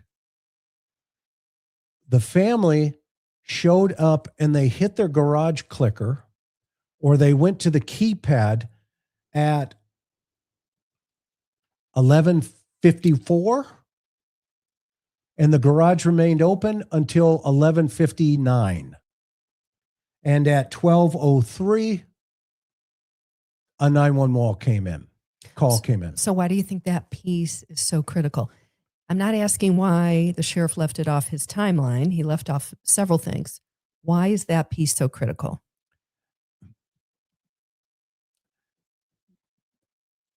Why do you guys think it's so critical? I love her. This is why I'm so lucky. They always pay me to say ask the tough questions. I am so lucky. Are you guys tracking me on with the boss here, the colonel, right? This is why she was so dangerous as a journalist, because she would catch these guys, the sheriff and others, and put them in a corner. Okay. The reason that is so important to know, and the reason it's probably being held back, okay, it may not be true. Ah, fascinating. So the way you would answer that correctly is to say, that's a good question. I don't have the answer to that just in front of me. I'll go ask my investigators and get back with you. Okay? And you never get back with them. You just disappeared. Did that frustrate you? All the time. She got thrown out of a police department one time because of a captain. Well, wait a minute. If you're going to tell the story, you got to give them all the details. No, okay. We'll get back to that. Yeah. Okay. I didn't just wasn't supposed to be there. I actually had a press pass that allowed me to come in and out to do my job.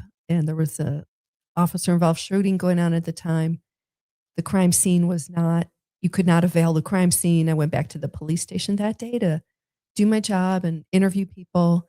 And there was this bossy captain who thought, media didn't need to be there, and he escorted me out. Yeah. Whatever. I still got my job done. You're exactly right, West Coast. And the times they said were 9:48 p.m. and 9:50 p.m. or in the night before Mom disappeared. Well, and you may have just gotten with us here. What they haven't said is when the family went over to look for Mom, if in fact what door they entered. Did they go through the garage? Because if she was driven home, either Annie's car has a clicker in it, or somebody had to get out and open the garage with the key fob or with the keypad. The keypad. Put the numbers in, digital code. Okay. And so that means the next morning, if that garage door is closed at 9:50 p.m., when they go back to check up on Mom and they drive over there, okay, the easiest way to get in that house is press that button and the garage door goes up. Now, I would suspect at this point, an 84-year-old mom has a daughter within 3 or 4 miles to keep an eye on her, probably is not going through the front door to check on Mom. She probably has a key or a clicker, because typically garages have 2 clickers and you can order more. Okay. But I would suspect there's a garage clicker somewhere that we'll find out about. And that garage clicker did not activate that time sequence. And that's why that guy was standing there taking that data. And that's why the sheriff said, okay, well, we can tell him what time that she got home. Okay. But we can't tell him if the family came over out and they went through the garage. We can't say that, just in case, because we want to hold that back. Now,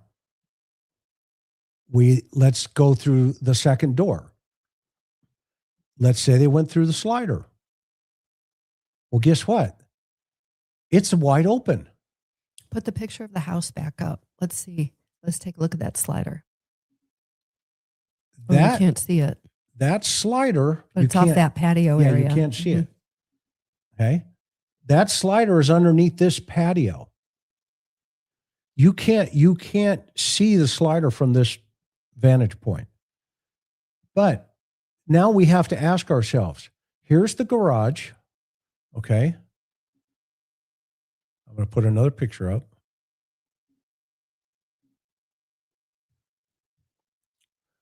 This one. Here's the garage on the far right of the house. We've all seen it 1,000 times. Okay.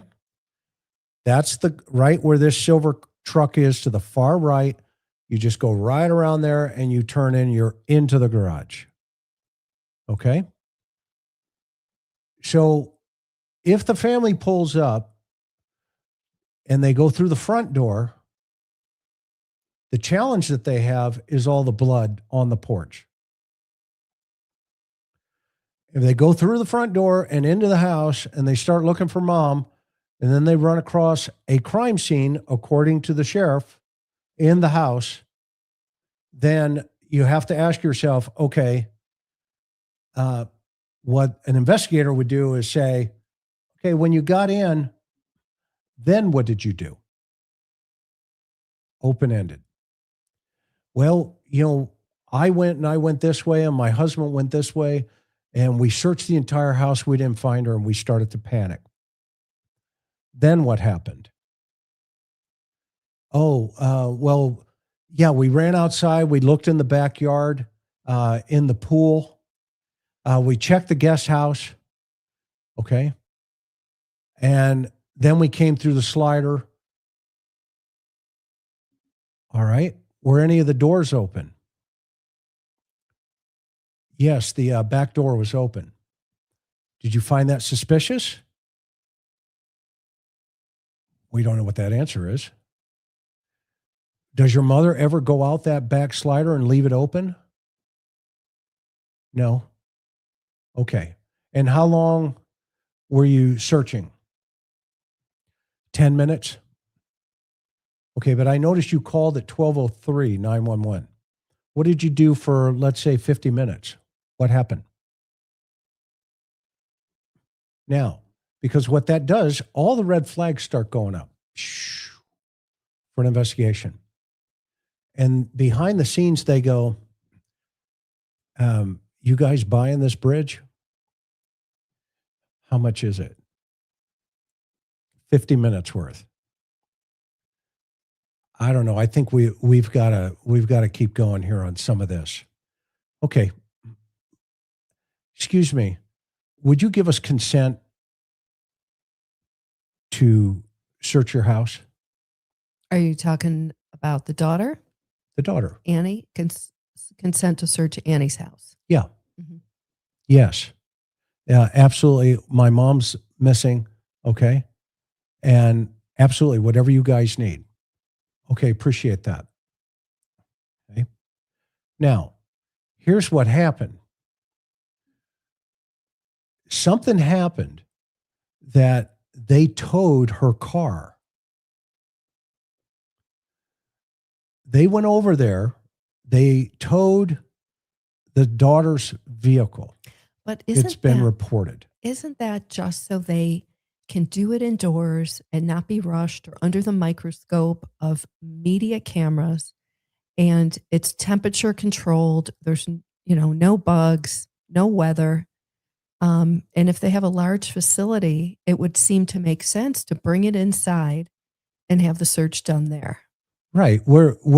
Thanks, Bev. This is a scenario. We're asking you to follow the bouncing ball. Okay? Bouncing ball. We don't know if this is what's happening. This is a scenario, but 40 years in this business, these are the kind of things that I'm seeing and going, wait a minute, DLR doesn't look right. Doesn't look right. Okay? Doesn't feel right. I've never impounded a kidnapped victim's family's car. I have worked many kidnappings. Okay? I had the largest child kidnapping in the country, January 16th, 1989. Leticia Hernandez, you can look her up. She was profiled 3 times on America's Most Wanted. Okay? I get this. Been doing it for a couple of weekends. Okay? Now, you go over to her house and you say, hey, we found some things. We can't tell you what. They're suspicious in nature. we'd like to, check your car out. Is that cool? What? Yeah, of course. Okay. I need a 1185. It's a tow truck. I need a tow truck. It's gone. And now we fast forward a day or so, and all of a sudden this Bitcoin thing comes into play. Okay. And in this Bitcoin thing, it starts to show up just completely out of the blue. One news station gets a letter, a second news station gets a ransom letter, and TMZ gets a ransom letter. That is such the crazy weird part about this case. It really is. It's so strange, but I do think it's telling also. Yeah. And in these ransom letters that we know of so far, hey, we're going to give a payment plan here. If we've got your mom, and let me tell you how we can tell you we know. And so there's specific information in that first letter that caused the authorities to go, okay, this is a problem. Now, we haven't seen the video yet. They haven't seen the video yet of the guy on the porch yet. Okay. But they're getting all of these letters going.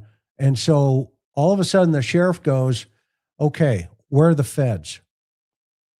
I need resources.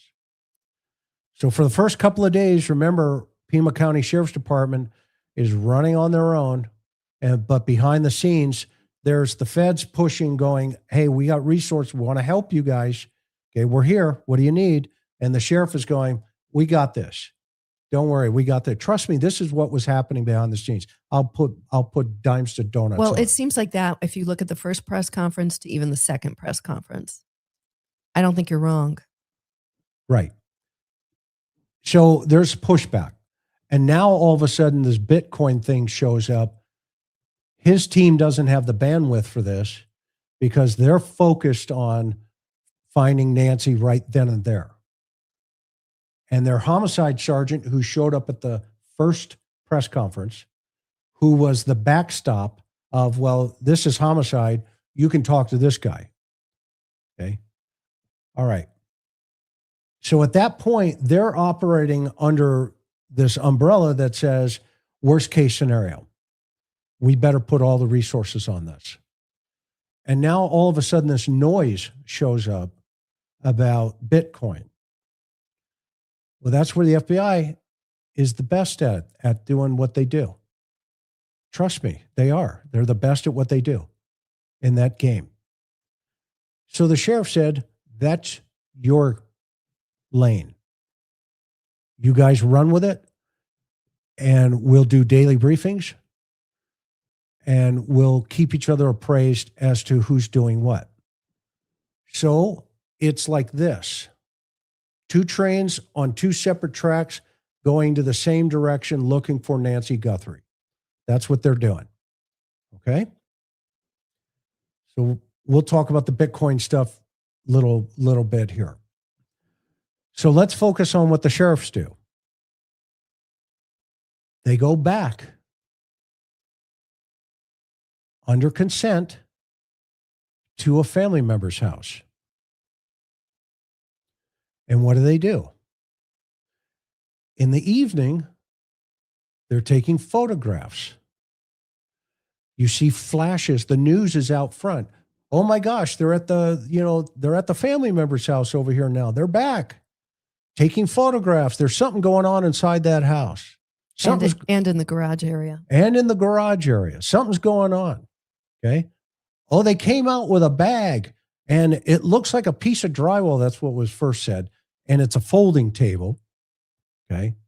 And we talked about this in our panel, explained it. The sheriff brought the folding table in. The evidence technician brought it in. Okay. And what you do is you open it up because you don't want to cross-contaminate something else in the environment that you're working in. Okay. And you take a piece of paper, typically, paper, and you put it on top. And if you're collecting something, then you can, collect it, fold it up, put it in another evidence bag, walk it outside, put it in your truck, take it back to the lab. Okay. And they can process it. But who else showed up during the day? The ICAC guys. And this is why I've said you've heard me from day one. That is a problem.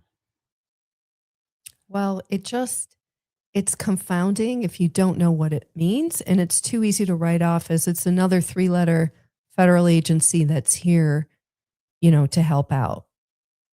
Well, I guess that'd be 4 letters, wouldn't it? Yeah. ICAC is Internet Crimes Against Children. And what do they bring with them? They bring a UFED. And tell everybody what a UFED is. It's a device to download all the digital devices in the arena there, the house. Okay? Phones, any kind of laptop, iPad. Laptops, iPads, any kind of servers. Okay. All you do is there's wires in that box, and you look for the right wire and you plug it into the device, and boom, it goes, dumps everything, pictures, GPS coordinates, a whole bunch of stuff. It's like an external hard drive in a way. Yeah. It basically dumps the entire hard drive. Okay. And from there, now you take that back to the lab and you hand it to the CAS team of FBI. And the CAS team can do their thing and say, okay, we've got this, this, and this. And then they start looking for cross coordination communications. All right. Now, we don't know if the guy in Rio Rico. What is it? Rio Rico. You got close. We don't know if he's in that circle somewhere with the digital footprint. We don't know this. Okay. So let's play this out. Circle number 1. Now, this is another hypothetical for people listening along. These are things you would have to do as an investigator to find the truth and to find Nancy Guthrie. This is what you would do. How I'm talking here is how these things go. Okay? Hey, you're not going to believe this. What? They got some guy in LA that decided to do an internet search on the sister and the brother-in-law. What are you talking about? Yeah. The dude texted him and was asking for Bitcoin.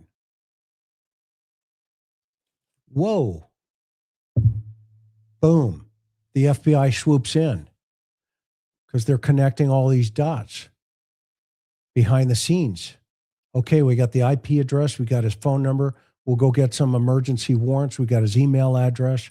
Okay, let's go get this knucklehead. He could be one of our guys. You notice Kash Patel the other day said there could be more people involved in this. He said there's multiple persons of interest. Pay attention to that piece of the puzzle, because administrators leak more than investigators. Okay? They're the best sources for the media than the guy on the ground. And that my nickname was the Vault. Karen tried calling me for a whole year. When I was a journalist way back when. Literally. And he was working homicide. And I deleted every one of her calls. And that's another story, but it's in our playlists down there. So let's play this out. FBI gets there. They've already got the phones. Hey, and by the way, when they got the text messages they called and said, we got text messages about Bitcoin and this person wants it. So they came over there, probably downloaded it. Now they get Knucklehead and they get him into an interview room. They read him Miranda and he waves and he says, okay. You're not going to believe this, but here's my story.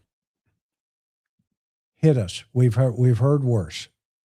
Well, you know what? I decided, to do an open source search, maybe, people find or something like that, whatever it's going to be. And I got their phone numbers. Whose phone number? Well, Annie and her husband. So, okay, did you get Savannah's phone number? No. Did you get the brother's phone number? No. You know that Savannah's the point person for the family at that time, right? Yeah. Why didn't you get her phone number? I don't know. Okay, so Annie was sitting there. Yeah. Why did you get the brother-in-law's phone number? I don't know. I just thought it would be a good idea to interject myself into the largest kidnapping case probably since the Lindbergh baby in the 30s in the world right now. Oh, so you just arbitrarily thought you would send text messages that read, did you get the Bitcoin? We're waiting on our end for the transaction. Yeah, I thought that was a good idea. I thought they would send me something. Okay, well, who's we're? Who's we're? We are. Who's that? And by the way, I'm curious. You called them and talked to somebody for 9 seconds. What was that about? Well, I thought I would ask them for it. Oh, okay. Now, when you read the affidavit's pretty interesting. It's rather telling, I think. And I think a lot of media has kind of skipped over it so far. Good point. Because in the affidavit, it says the two text messages have not been linked to the ransom demand. You're right. He's not asking for the ransom. He's asking for Bitcoin from the brother-in-law. Did you get the Bitcoin? We're waiting on our end for the transaction. And by the way, they don't mention who the 9-second phone call was to. Why do you think the feds are holding that back? I don't want to speculate on that piece, but he called either Annie or he called the brother-in-law.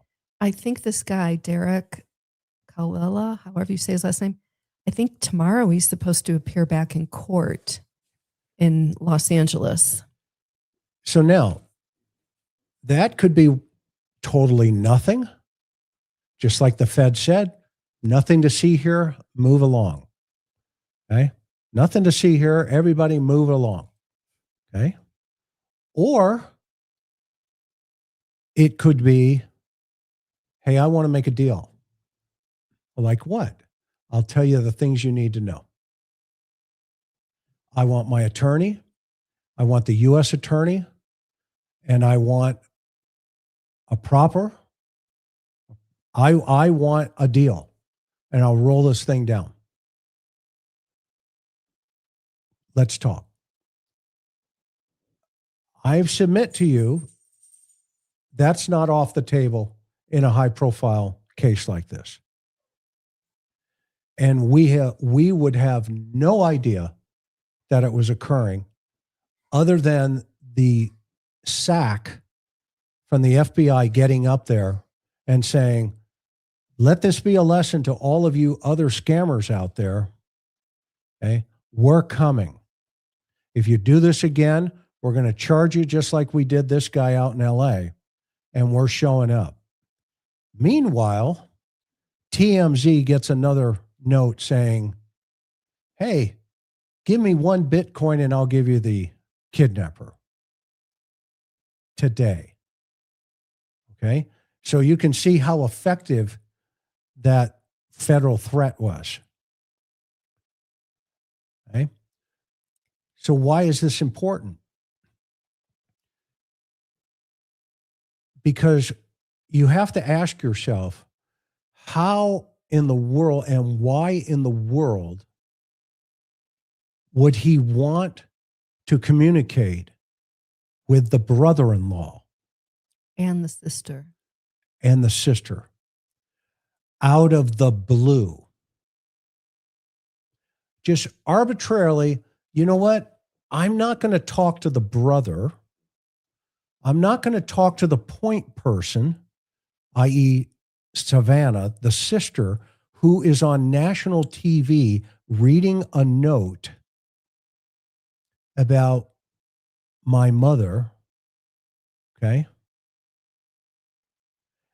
I want to talk to the brother-in-law that nobody's seen, including him in Los Angeles. You know what? I got an idea. What? Who's in the family genealogy tree? Well, let's run it up on ancestry.com and find out. Look at here. We got this brother-in-law. Let's talk to him. We're waiting for a transaction, dude. Where's our transaction? Did you get the Bitcoin? That's the question. It's a question. Did you get the Bitcoin? We're waiting for a transaction. Maybe nothing. Well, let me ask you this. If it, regardless, either way it goes with that guy, won't we be able to tell of what transpires in the courts with this guy? So if he has his hearing tomorrow, or let's say it's even continued a week or pushed back, I mean, if they go forward with the charges, then wouldn't that tell us one of two things? That he isn't involved and he really is a fraudster and he's stupid and they caught him, right? Would they go through? Here's my question. Would they go through with the charges if he was connected to Nancy Guthrie's disappearance? Sure. Absolutely. So either way. So if we see them drop the charges and the guy walks, and again, I'm not saying that's going to happen. We don't know yet, but what would that tell you? He's got a great public defender, federal attorney, who has made a deal. So that would probably indicate he talked. Something's happening Something's going on behind in the the scenes with his case. Mm-hmm. Okay. But now you have to then say, okay, wait a minute. Okay. What else is going on here behind the scenes? And now you ask yourself, right, in the chat, let's ask ourselves, is Annie's car in evidence? Did they impound it? And if so, why is it still there 10 days later? The disappearance of her mother. Well, let me ask you this. If they combed her car and they didn't find anything that was suspicious to them or that they thought related to the case, would they give that car back this soon to Annie? Sure. It's her car. So the fact that they're keeping it and it's in the possession of Pima County Sheriff's Office still is telling to you as a detective. Yeah. I mean, somebody's got to go by the evidence facility in Pima County there because they have, well, it may be indoors, but you got to find out if that car's still in custody. If it is, why? That's a clear sign there's something else going on here. under the covers here. And by the way, while all of this other stuff, pizza getting delivered to the crime scene and all this, the sheriff's sitting back going, this is awesome. Okay. What do you got, Sheriff? Well, we got all the media camped out in front of Nancy's house, and a pizza guy comes in and, drops a couple of pizzas off because somebody, ordered pizza or whatever that deal was. Okay. And the media is commenting about, please don't order pizzas to the crime scene. Don't use that address for the crime scene. Okay. And the sheriff's going, that's awesome. Meanwhile, we're over here, okay, operating, doing our thing, showing up in the middle of the night, taking photographs, taking things out of the house, doing all this other stuff. And then if you think about the other piece of this puzzle, okay, the idea of the FBI saying, okay, we're going to get a couple of hundred agents now. We're going to throw 100 agents into that neighborhood. Perfect. Okay. You got people following the agents, live streaming as they're walking down the street. Meanwhile, over here somewhere, okay, they're driving around, who knows what's going on, but I can assure you, okay, that's like gold for a high profile case. You send them this way and you go this way. Well, let me ask you this. At this point in the investigation, where we're at, what do you think they're doing? What do you think? When I say they, I mean either the sheriff, Pima County Sheriff, detectives, and the FBI. Are they waiting to get back DNA from inside, from the crime scene? Do you think they have that already? Do you think there's more? I mean, obviously now with the surveillance video of the suspect, obviously they're trying to track down the clothes, the backpack, the gun holster, the ski mask, all that. We know they're doing that. But what do you think they're doing as far as, are they, and we know again that there's multiple persons of interest. They're not suspects, persons of interest, meaning they're on the persons of interest list, but haven't moved over to the suspect list. Are they just trying to eliminate people? Give us a real picture of what is going on at this point. Well, the reason they're not saying anything about a person of interest or anything like that, remember the Atlanta bombing back in the day during the Olympics? Remember they threw that guy under the bus by calling him a person of interest, and they arrested him and they destroyed his life. Mm-hmm. Remember? And they let him Yes. go and says, oh, he's not the guy. We made a mistake. That was the first time law enforcement agency used the term a person of interest during the Atlanta bombing. Okay.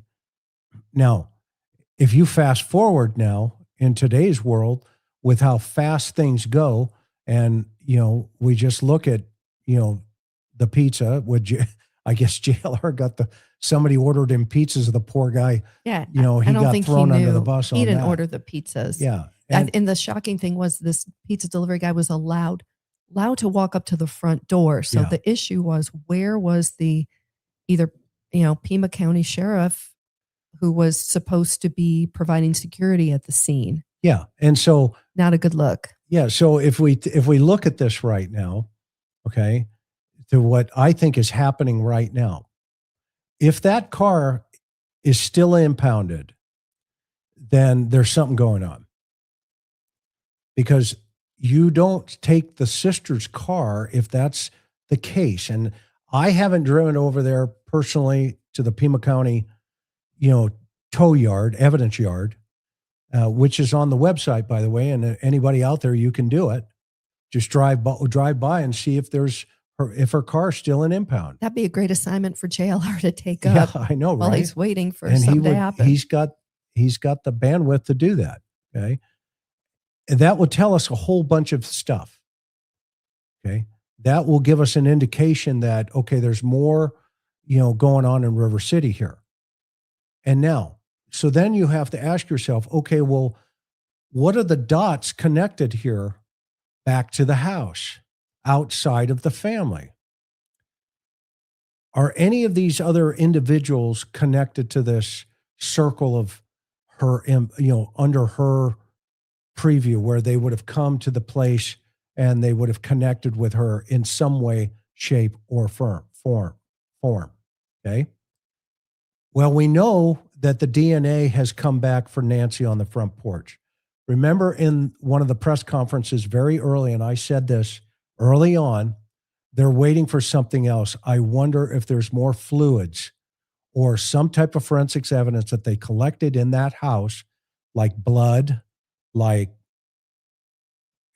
Other bodily fluids. other bodily potentially. things potentially. Okay.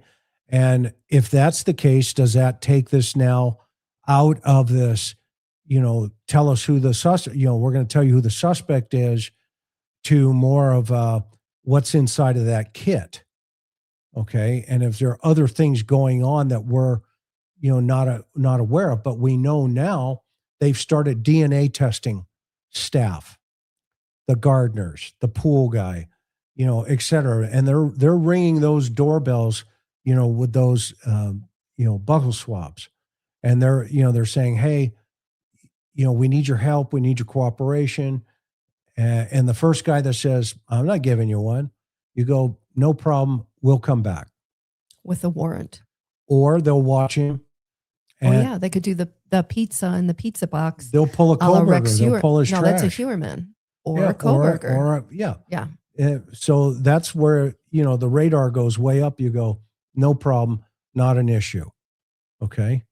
And so that may also be something that, let's say they tested her car. Okay. For if they processed it forensically.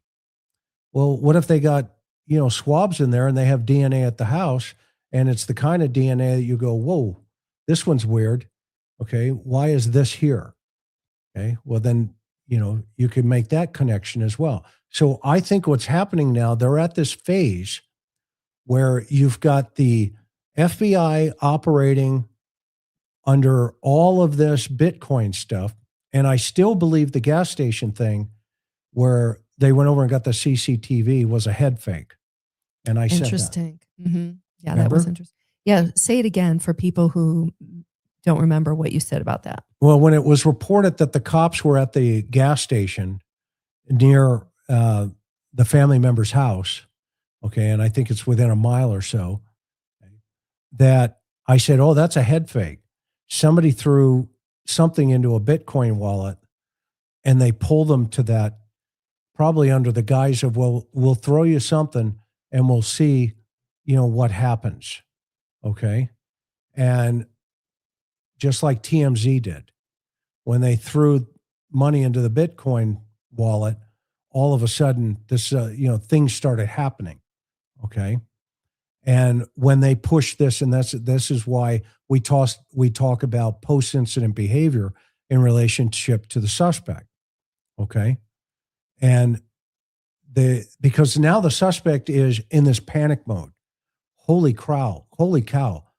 They've got something and they've got me in that something, that video.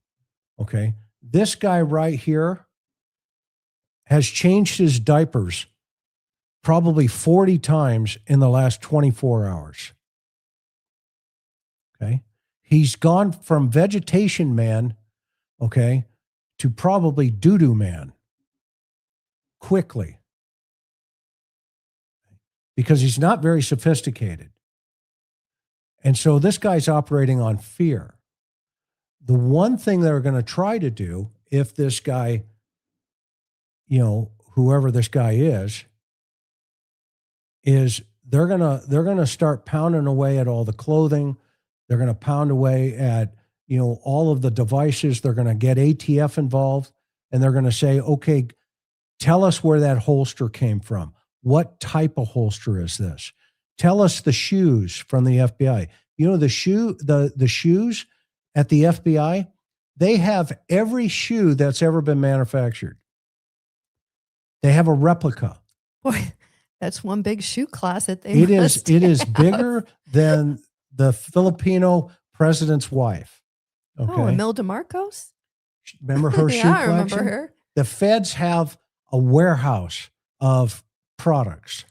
And Okay. I would also think today, digitally, they can get their hands on any shoe and then have it sent. Yeah. Right? Maybe Yeah. they could have it Amazon. And here's the crazy part. Zappos or something. You'll love this part. There's do like actually a shoes. shoe guy. There's a shoe guy Yeah, at he's the FBI. there's probably multiple of them. How do you get that job? That's the point. Right? Women should have that job. They've got Forget the guys. They got folks that are experts in clothing. They got folks that are expert. I mean, every expertise you can think of, they got somebody in the feds in Quantico that says, "Oh yeah, I've seen that one. Yeah, that's a Nike 423117. You know, here, hang on." So to your point, you think they've already done that with this guy in this video? They're They can already doing that tell, as or they're we- trying to figure it As out. we're on this podcast tonight, all of that stuff is happening. Yeah. The shoe dude, exactly, Jekko. The shoe dude. It should be a shoe, Every girl's dream. shoe girl, It should be the shoe girl. shoe gal, That's right. shoe woman. So all There of you that's go. happening. Now we're going to start seeing all this lab work start to come back. Okay? Because they did expedite this lab testing. Remember, the sheriff said, well, we threw it through a rapid DNA, but our machine was broken. We had to send it to Phoenix. I tell you what, when he said that, I was just like, dang, how are they solving crimes down there regardless? Well, they're I solving mean, them. I'm glad they figured it out and there's someone's driving it up 4 hours to Phoenix. Yeah. But, I didn't like hearing that when that came out. Yeah. And thank you. You're Thank you, so Beach sweet. Girl. So that's all what's happening right now, all that stuff behind the scenes. And so the more, and I think this was a strategic move. Okay. The family has asked for security at the home. Okay. Let's send 2 sheriffs down there. All right. And they got 2 cars down there. Basically, they have the media pinned to the home. They could do anything someplace else. I mean, that kind of didn't work because we saw last night they made a stop, maybe a hot stop, probably a hot stop for the DoorDash driver / UPS driver, Carlos. And that was in Rio Rico. And even heard Brianette and say, yeah, I gunned it. I was driving like maybe 100 miles an hour to get down there last night so I could get footage of that. So to your point, yes, I think they are keeping the media corralled outside Nancy Guthrie's house and then outside Annie's house as well. Right. But the media is still chasing them when they hear stuff. You know how they did that? You know how Brian got, I think, and Brian's an amazing journalist, is that Brianna. Was Brianna Whitney on that from AZ Family? She was at the she's really good She too. was at the staging area with the sheriff's department. In Rio Rico? She was with the SWAT teams and they followed them. Nice. Good work. Brian got the wind of that somehow and said, oh, we're headed that way. Okay.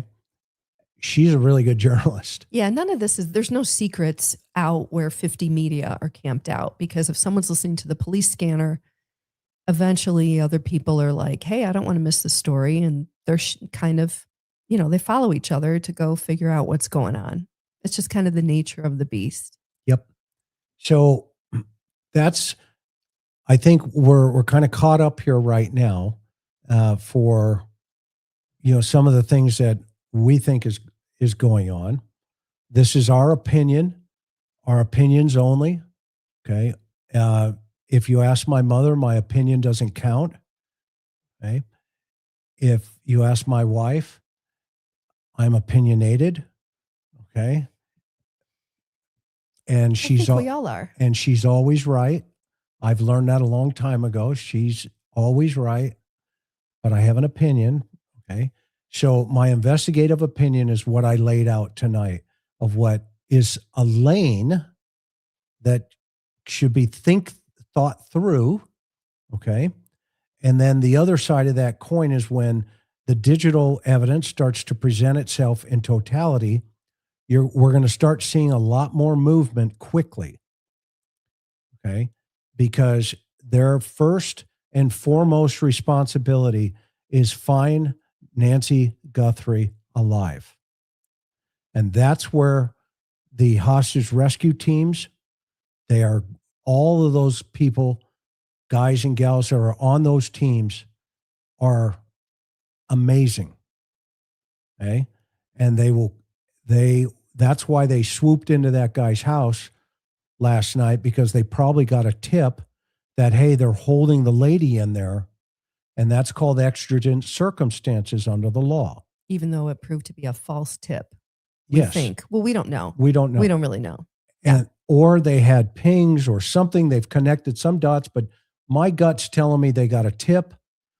It was probably, somebody that didn't like that guy, and they threw him under the bus, and boom, they hit the house. Okay. Or they got something going in a digital footprint somewhere. Is he, number two? Yeah, are there two? We've heard now the authorities say there are multiple people we're looking at.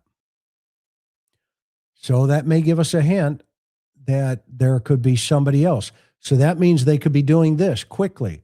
You get this one, we'll get this one.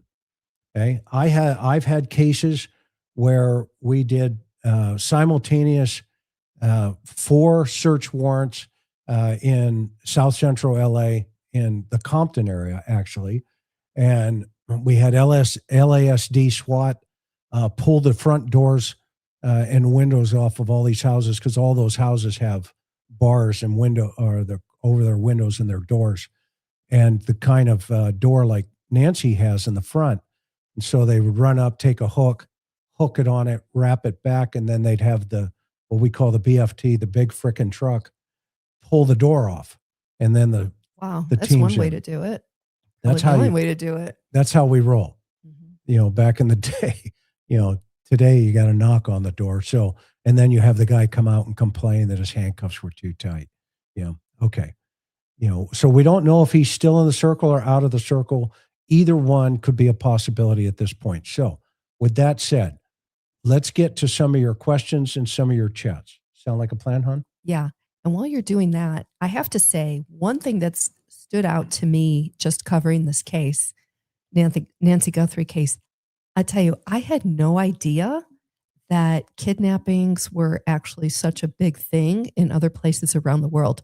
I don't think I've ever heard so many stories from law enforcement, federal law enforcement experts talking about kidnappings, and everything's kept quiet. So much stuff never makes it into the media. I mean, I personally had no idea it was that big of a thing, but it's interesting. What do you guys think? Tell us in chat. Let's see here. I was looking for the email, but I think it's at the Proton account. So I don't have access to that right now on this computer. All right, so let's go through some of your questions here. Stay to get off the phone. Stay to get info off the phone. Most would take it unless they already had it. Feared tracking, bandmate's friend, burglary history. Interesting. Yeah, I've heard that, and we'll see how that's going to play out.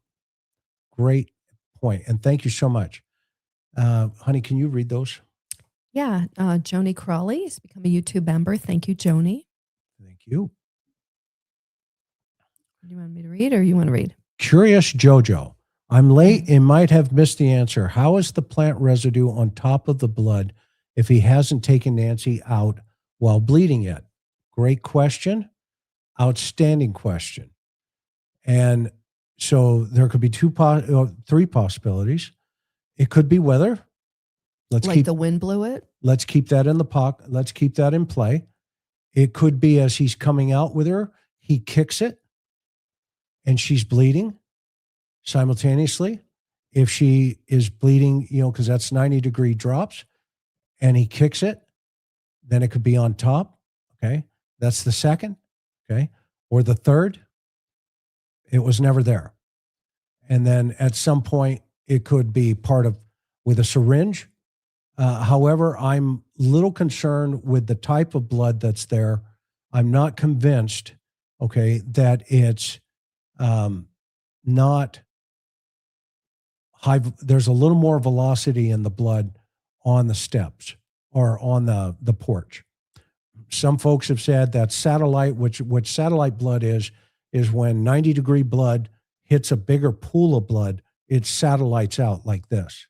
Okay, so it's like dropping a drop within a bucket and you see all the waves.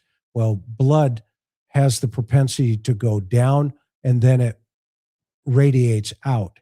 And you look for the tails, they're called tails, of how that blood radiates out. The smaller the droplets radiating out, the faster the velocity of that blood dropping straight down on it. Okay.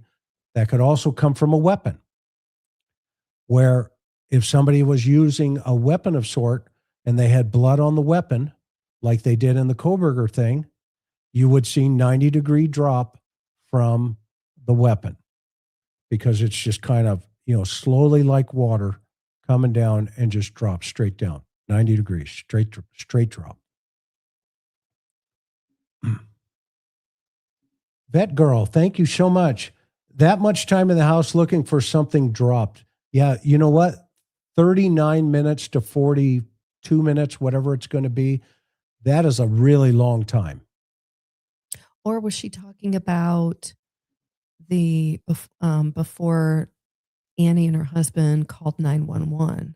That too is a long time. That girl, is that which one you're talking about? That would be a long time as well. Yeah. That's a really, really long time. We agree with you. I wish this was cycling up automatically. I don't know what's going on with these guys. Libby, thank you so much. We're so grateful. Chris, why would they stay in the house so long, increasing risk? That's the $1,000 question. We are asking the same question. What a great question that is, because it makes no sense, does it?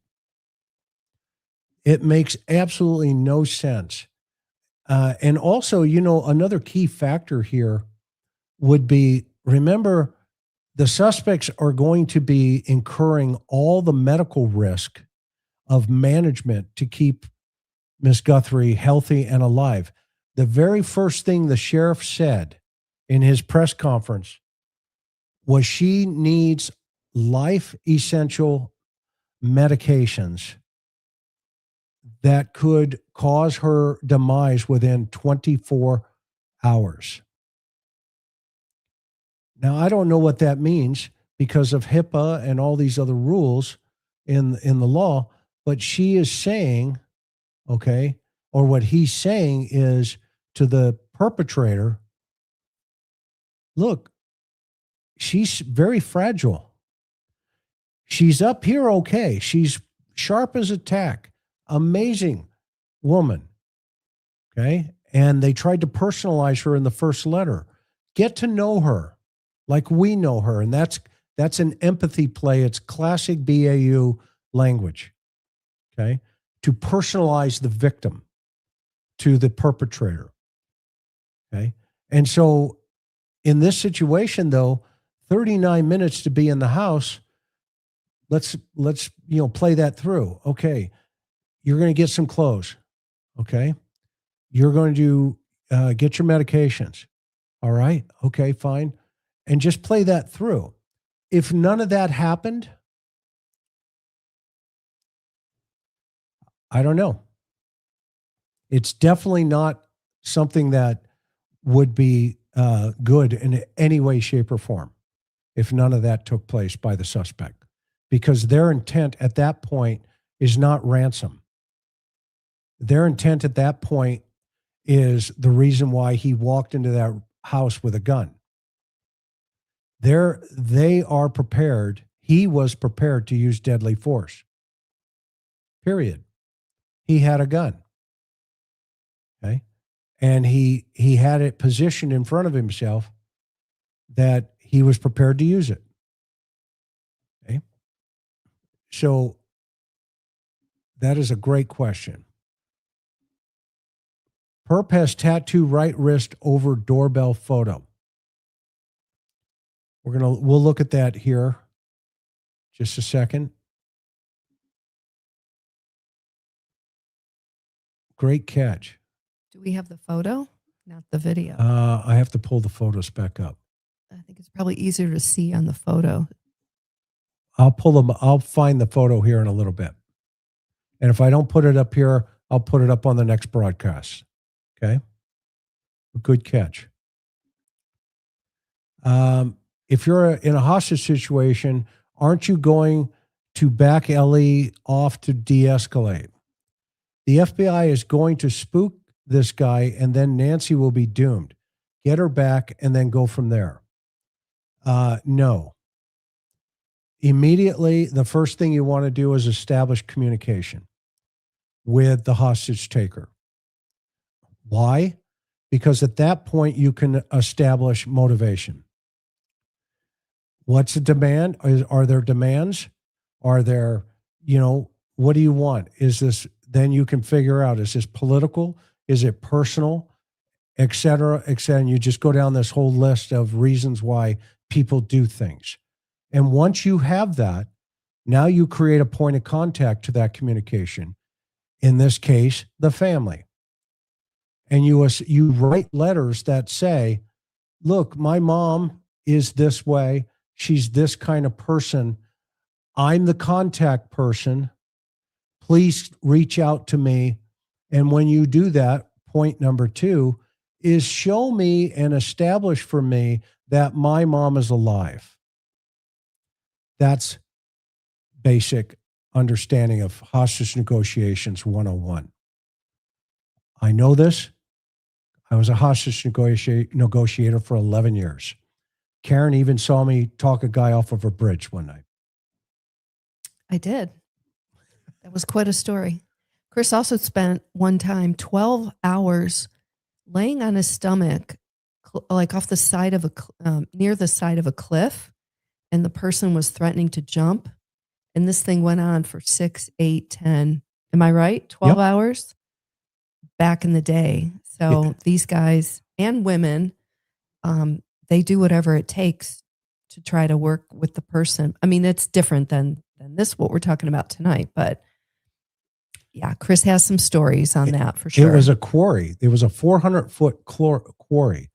And he had gone to the edge and he slipped. And fortunately, as God was watching after him that night, there was a ledge that he dropped to and he stopped. It was about 30 feet down, or he would have dropped the rest of the way. Anyway, I laid on my stomach and I leaned over and they tied my legs together with a rope. And I leaned over and he was looking like this and I was looking like this on my stomach for 12 hours. Talking this guy out. And the fast forward at the end, my boss taps me and he says, hey, we're going to switch out, do the introduction. We do. The next guy takes over and it was Tom Bussey. And they wrapped him. He leans over. I jumped on a helicopter, went back down because it was way up in the quarry on the edge there. And within 15 minutes, that turkey says, okay, drop me a rope. And the rescue teams drop him a rope, and that chicken beak within 15 minutes had the guy back up on the top. But either way, it was a save. And he went to the hospital for 72-hour eval. Seems like Mr. Front Door could have kicked door cam down. Great point. Think he was knocking very, very calm, comfortably walking up garage door. Yes, completely. This guy is very comfortable with this environment. 1,000%. There's no question about it. No question about it. Let's see here. Thank you, Babadoo. One of Annie's neighbors said work has been done on Annie's home before they moved in last year. Interesting. That could be the circle of influence that we're potentially looking for. Somebody in their sector. I believe the suspect in front is female. Small feet, eyelashes, and eyebrows. Has a very similar one to one of the family members. Okay. I think you can see, though, that There's facial hair, though. yeah, there's facial hair. So now, is that a possibility that it could be a disguise? Absolutely. So Thank you're you. entitled Thank to you, your Mab. opinion. Thank you so much. Mab, good to see you. Just email you with side by side. I looked and I can't grab it right now. In the other, Thank you go for ahead. doing that.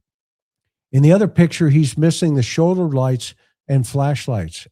Yes, it appears that way. What I did notice from both of those figures, on both of those, Yep. the perp leans, there's kind of this dropping of, I think it's his left shoulder, because there's a lean going on. If you watch that video and look for it, I just know, I'm not saying he has a shoulder injury or whatever, but it's part of his distinctive gait, walk.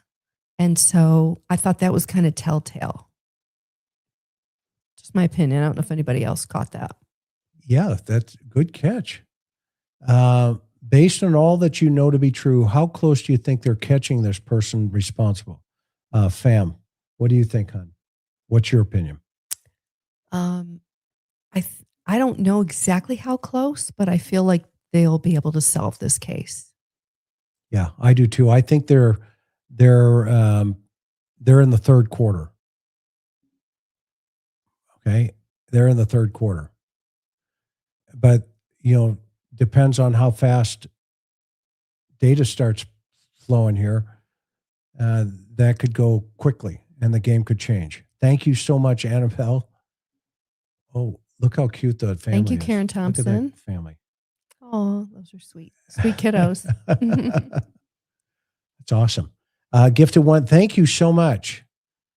Treats for Buddy. Thank you, Robin's dogs. Ice Two skater. dash hounds. Nice. Woohoo. She's got dash hounds. Just a thought. Was the mother forced to buy Bitcoins and refuse butter up dinner for mother? Just my thoughts only. Yeah. Did they want something more out of mom, somebody? And, let's run down this lane where I think you're going here. Nice, Marie. Is mom, come on over for dinner. Okay. Hey, by the way, we've got this great investment property or whatever. Oh, one other thing about that dynamic. Karen, you've done a little digging. Mm-hmm. How many times has mom financed her house? I got to go back and look at my notes. 3. So according to records, Nancy Guthrie refinanced her home. It looks like 3, maybe 4 times in the last 25 years. And I think the last time was 2017. I got to go back and look at my notes. I did think that was kind of interesting, what the records show. And I mean, look, we don't know. For all we know, some of that, maybe she refinanced and put the pool in, maybe she refinanced and helped a family member. We don't know. And I'm not going to speculate, but I do know what the record shows. And I did think that was kind of interesting. We know Nancy worked. She had a job at University of Arizona. She was in public relations. I don't know exactly when she retired, but yeah, it's I thought it was interesting. And your mom is. Hey, Deborah. I like that picture of you and Vinny. That's cute from CrimeCon. Oh, wait. Oh, hey, Deb. Good to see you. Yeah. Hold up the 3714. Hey. Wait, maybe not. Yeah. Okay. Yeah. Well, I don't want to. I'm Go so ahead, paranoid these days about personal information. There you go. She Thanks, gave Deb. us that at CrimeCon. We do love it. It's awesome. And by the way, we're going to CrimeCon. So if anybody's going to be there, we got to figure out a meetup for everybody and we'll all hang out together and get to know one another. Okay. Okay. So let me go to the next. Yeah, let's keep getting these super Next one. chats. Okay. I want to be sure to thank everybody. Is the still photo of the person without a backpack? There's a car in the background on the left side. I think those are the lights. Yeah, that's Sonina you're talking about, right? the neighbors. It looks like one of the neighbors. See him back there in the back. Those, yeah. Looks like the neighbor's house back there. But good catch. Absolutely. Absolutely good catch. JLR had no idea and was told listeners to please stop sending stuff. Yeah, we agree. Yeah. We agree. That Yeah, guy, we heard you it. got to give that man. That guy's got a work ethic that is nonstop. You gotta love that. 1000%. Police said garage door was opened and closed, which means he had to have known the code, i.e., familiar with Nancy. Good point. We cannot disagree with that in any way, shape, or form, which is an interesting thought process, isn't it? Thank you, Kathy Green. I got that You one. already got that one. Yeah. Sorry. Keep I got going. that one too. Let me catch up here. Everyone keeps talking about how great he could be the single reason we cannot see the Susan Morphia. The judge kicked him out. Yeah, I think the other single reason could be, other people that had the DA on their podcast. That could be another reason, but good point. Thank you. Who got disbarred, by the way, because of that? One of the reasons. Mhm. Thank you, Simmer Down. Thank you, Teresa. We're so grateful for you. Dig evidence should take do you think evidence should take this long to procure? No, yes. At this point, I think they have it expedited, but they're in the home stretch here. I always think it takes longer than what we think it's going to take. We wake up every day and, we check in, and people are following this case, obviously, throughout this country and internationally. But, it does take time to put all these pieces together and run this information down and get their search warrants. And, it's not all going to happen in, 2-week time frame. It just isn't. Chris, one of your cases, you were reminding me about a case where you had a woman who disappeared. This is years ago in Southern California. There were 3 suspects, and was it 2 or 3? 3. Okay, 3. And Chris had this was the case he worked every single day. And when he retells the story, it feels like it took 3 days to make the arrest and do all that. He reminded me it took 3 months. And that was before digital evidence was really a thing that was being used to really expedite this stuff along. So again, I just think it takes longer than what we think. Yeah, and here's the good news. I think they're over that threat. Again, I think they're in the third quarter. But we'll find out here. And this is a great question. Why wouldn't neighbors hear her screams? That is a great question, because at that time in the morning, if that's the proper time frame, okay, you can hear things for miles. I mean, the reporters were out there early on, and they were all talking about the coyotes, okay, and how they could hear all the coyotes fighting and stuff, and it sounded like they were, big fights. What they didn't know, those city slickers, we'll call them, I'm teasing, when coyote behavior is they pretend that they're injured, and the prey that they're going to attack comes over to investigate it, and then the pack attacks that animal that's coming to investigate. So they prey on the prey, and the predator preys on the predator. And so that's what they were hearing. They were hearing all the coyotes screaming and yelling, and in a pack mentality, and with coyotes, because we've lived in Arizona for, we don't any longer. And we learned this about coyotes. One of them will pretend they're injured to pull out another animal. And when that animal goes to investigate thinking the coyote's injured, the pack attacks that animal coming in and that coyote jumps up. So they play possum. It's crazy. But how interesting is that, right? Mother Nature. I love animals. Absolutely crazy. And thank you so much, Mickle Rice. Jason, and thank you so much for being with us. We've seen you here a couple of different times. We're so grateful. Cam may have been broken when they took NG out. Yeah. Mhm. Yeah. And to answer that last question about the noise, I hope they didn't bind her mouth. I really do, with tape or something like that effect. God forbid. It's horrible to think about. Okay. Poor woman. Apparently, there is also a rear door cam. I want to see that. Do you know of this? I do not. I've heard there was a second camera in the house that was destroyed. Okay. And it was probably another Nest camera, and the authorities have that. I would suspect they've watched all of that video if they've already watched the porch video. Multiple layers of clothing to conceal actual build. Totally agree. Mhm. Totally Good agree. Mike. observation. Mhm. Jason again. I wonder if there's a video of NG entering at 9:45. There should be. If it was running that night, if they got the porch video, absolutely, there should be. Yep. I swear the blood was there as the guy shows up. I've looked at that a couple of different times. I haven't been able to see it, but it doesn't mean, I'm seeing it correctly. You could be right, but let's take a harder look at that collectively as a group, okay? Because that's a big deal if so, but you could be onto something. Chris, do we know for sure there was a camera inside the house? And thank you, Debbie. The only information that we have right now is what the sheriff said, that the cameras were destroyed, and he accidentally leaked that stuff out during some of the press conferences.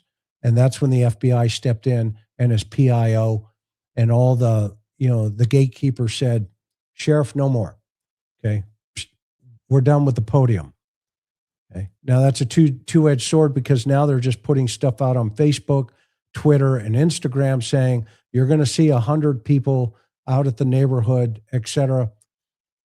Sometimes you want to have that buffer in there. You just want the sheriff to tone things down, step back, but you should have the PIO at the podium, keeping the press at the agency so you can do your work out in the field. Because what that did is it shifted everybody to the field, i.e. in front of Nancy's house. And now they're going to set up, for days in which they have out in front of that place, instead of having a press conference back at the department and having your PIO answering all the questions. And a lot of times you get answers such as, if Karen asked me a question, I say, that's a great question. We don't have the answer to that yet. We'll look into it. And we'll get back with you. We'll circle back with you. Do we ever circle back? Well, if I say I'm going to circle back, I would circle back. I don't like to do that. I don't like the games, but you got to be up front. Mike Yep. said the perp had an unusual gait, very smooth walking. Yeah. And that was kind of what Karen picked up. Well, yeah, to your point, Mike, the shoulder lean, I don't know what you would call it. I mean, it's almost like if a person has a shoulder injury, maybe mild, and then one shoulder droops. And I'm no doctor, but I think it's pretty common for us to favor one side or the other. But I feel like right there, he's really leaning left. That his left shoulder seems dropped, droopier than the right shoulder. Again, I don't know. I don't know if I can tell. I mean, he's moving around. He's got the backpack on, which is obviously adding weight. But he is leaning. Yeah. When with the weight, you can see it. Yeah, I've seen that. I've seen it before. I'm kind of familiar with that shoulder drop thing. Interesting. So I think that would be a clue. Yeah. So his shoulder drop, and it looks like he's looking through that side window. It does. In the front door. Go ahead. Let's put up the picture with no backpack, no gun. Again, I don't know. Do we still have that up? I knew you were going to ask me that. I don't know if we can tell. already You can pulled it see, down. you can see it more on video. Okay, we'll look later. But again, it's not going to be conclusive of anything. I just think it's interesting. Thank you, Penny. Love the picture. It's awesome. Good observation. Good catch, you guys. Let's see here. Let's go to more of these. Serenity. questions. I don't understand why they have not done searches or brought dogs. They act like the only option is someone has her. She could be out there, deceased somewhere. I can't disagree with you. That is worst case scenario, but I would also be operating under that hypothesis. And in that case that Karen talked about, I brought the cadaver dogs back multiple times. We missed the victim the first time. Okay. And a crazy story is we circled back and we sent, the cadaver dog back out, and we found 2 bodies. Was one your victim? One was our victim and one was a narcotics deal that we found out there. And it was a crazy day. That's a really great question. So thank you for it. And pardon me, I can't remember who just put it up, but why, Chris, why are we not seeing the good old fashioned grid searches? To her point, why are we not seeing canines out again, starting from Nancy's house and doing that perimeter search again and again and making it wider? I mean, if anything, let's be looking for a body. Yeah, they had that. Well, they started doing some of that, obviously looking in the water supply or the septic tank. We don't know if it was a cistern or if it was a septic tank. It's probably septic tank. They did, they started, they sticking the prod in there to see if there's anything down there. But what I would have done is run a cadaver dog over the top of that. Because, cadaver dogs you can take them on boats too.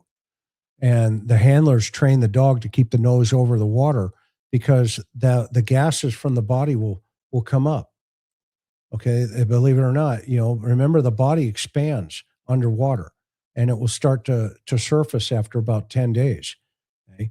And so you can have a cadaver dog over the water and that dog will pick up that scent. Well, it's the same principle in anything underground.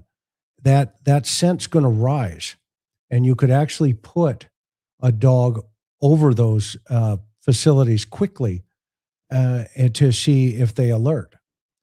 And so that's a great question. I mean, It is. They should. I said to the sheriff the other night, "Here, you need to get your cadaver guys out there one more time, and you can just say no. They're just search dogs."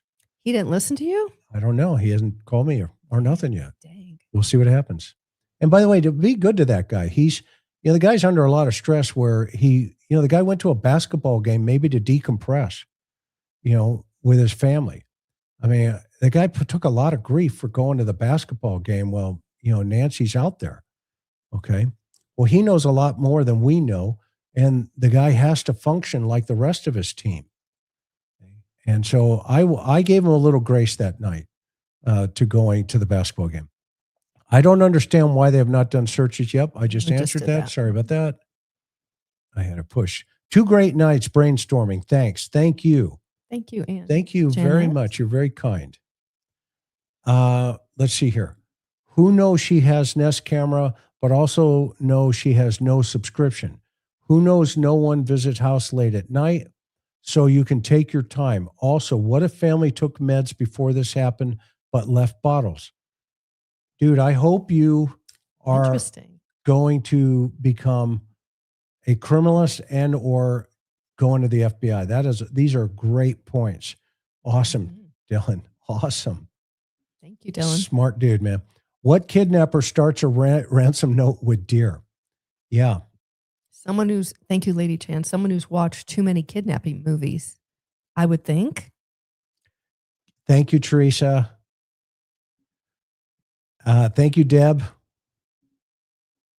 Can you read that one? Sure. I used AI to unmask and generate faces from all the still images from the video and blended them. The picture looks like someone semi-related to the case. What do I do? Send it in, or is that silly? I would think, thank you, Textort. I would think they've already done that. Wouldn't you, Chris? That Yeah. the feds have done their own AI generated. And the other Go thing ahead. that you can do, and that's great work if you've done that, is put it out on social media and tag the FBI and the sheriff's department. Put it on like Twitter or Instagram or something and connect it to their web pages. Okay. Because it's easier to see it and go, oh, wow, wait a minute. We want to take a look at this. And then they'll circle back with you. And if not, if they don't circle back, then you know they've probably done it. Okay. Heyday, please ask why the family had not had lie detector test. I personally think this is too soon. They are too emotional, feeling guilty that they did not make sure Nancy was better taken care of. That's a great point. Remember, polygraphs are inadmissible in court. They're just an investigator's tool. And so you want to wait till everybody calms down a little bit more. And then once everybody's kind of mellowed out, that's when you want to get them on the box. Let's see, a longtime listener. Thank you. A woman who started a note with Dear, it shows a level of respect and compassion. Good point. Good point. I'm not sure those letters aren't written by AI. You know, Yeah. give it a feminine voice. Definitely. We'll see. Or somebody's a poet. We don't know. Kika J. Kika. That's an interesting name. Mhm. Okay. It looks like those shoes are different between the two picks. Thank you. That's what a lot of people are saying. Yeah. Mhm. That's awesome. This is why we love this. We love this audience. Crazy Yoda became a YouTube. Thank you, Crazy Yoda. May the force be with you. May the fourth be with you. Perp has the flashlight in his mouth, which would be uncomfortable doing that. Auto mechanics, maybe. They towed the car 10 days later. Thoughts? They towed Nancy's car 10 days later. Should have towed it within 48 hours at least, because the first will give you a break, i.e. she's missing. Once they saw the blood, we say impound it. Yep. Great comment. Catherine Wiley, thank you. I swear I see blood before Perp shows up. Zoom in, please. I tried asking this time and again. I really could really send. Okay, here we go. Thank you for your question. I'm going to save you some time and first in person or first person observation here.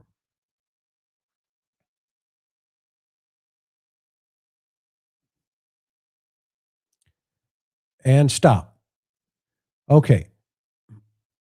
That third tile, 1, 2, 3, where his left foot is right now, is where the blood is.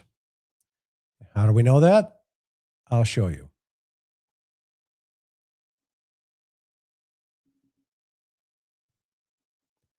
Hang on, I got to put it up. He's so hunched over in this, in this particular frame right here. I think it's interesting. I might as well grab the other guy too. Yeah, grab them both while you're there.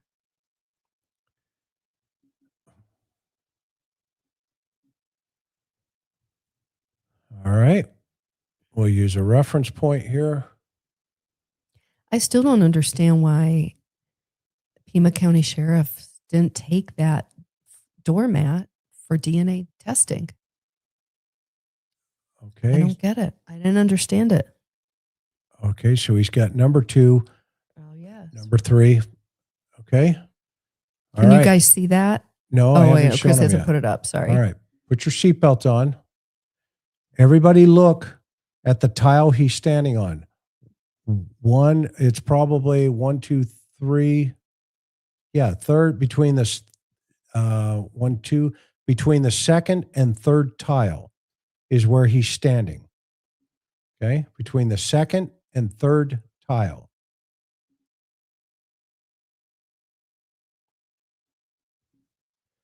And here's the picture. He's standing right between the second and third tile. Is there a way for you to put them side by side? No, not. Okay. I'd have to do it offline. But here's the other We can shot. flip back and forth. Here's the other shot. Yeah, go back to the Closer. other one. There it is.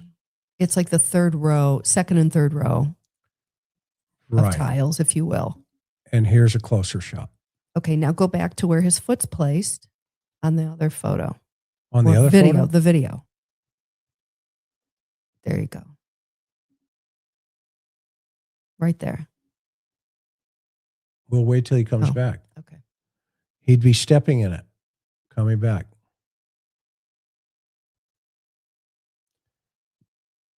The blood's not there yet.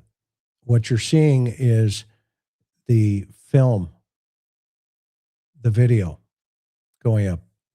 I hope that helps. I hope that helps. Okay. Right there, even the flashlight would have illuminated that blood. You would have seen it pop. Okay. So the blood's not there yet. And that's, again, this is why I started this broadcast tonight saying, I think it's important that the feds give us a little bit more and show her being not, and maybe, you know, there's obviously a bigger reason for it. So I'm just going to go ahead and keep my mouth shut. Okay. And thank you so much for your kindness. Shin area under suspect's right pant leg is bulky. Totally agree. Where's the son-in-law at? Haven't heard from him yet. Great, super question. And thank you, Logan. Great question. Medico, do you find important that the perp act is so relaxed but turned around and hurt Nancy? Yes, this is a very good point. Because, again, it shows you a level of comfortability where he's so comfortable that he has a gun, too. And he's not afraid to use it. That's what that would tell me about this perpetrator. So this would tell me that it's somebody, you know, not necessarily who's done this before, but it's somebody who's comfortable around violence.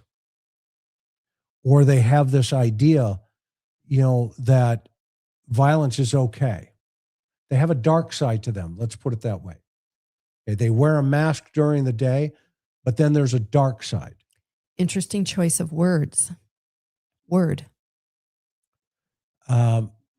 Been with you throughout the entire time. Many thanks for your incredible service. It's not your first rodeo. Thank you. One Big Doodle. We love you, Big Appreciate Doodle. you. And Buddy gets his treats because of you. We lean over to Bud. And by the way, Bud went to the vet today and he is Doing good. he's doing great. Doing really good. Yeah. Woohoo. Looks like Walmart sells his entire lineup of clothes. I love it. Now they have have his gloves. Can't they use the RN number search? Yes, absolutely. If they get that stuff and there's an RN number in there, absolutely. I'm glad you caught that. And for the folks that don't know what an RN number is, if you find a piece of clothing and your own, if it was manufactured overseas, the Federal Trade Commission requires that piece of clothing to have an RN number. You can look that number up in the Federal Trade Commission database, and then you can get all kinds of information about where that clothing was manufactured, the date, the time, when it was shipped, who was it shipped to, who was the distributor, who were the distribution points, and ultimately the retailers. So there's a whole chain of custody on goods that come in from foreign countries. The Amazon package is not there on the video. Suspect left the man an Amazon package to make look less suspicious. Okay, that's the first I've heard of that. I've seen the Amazon picture.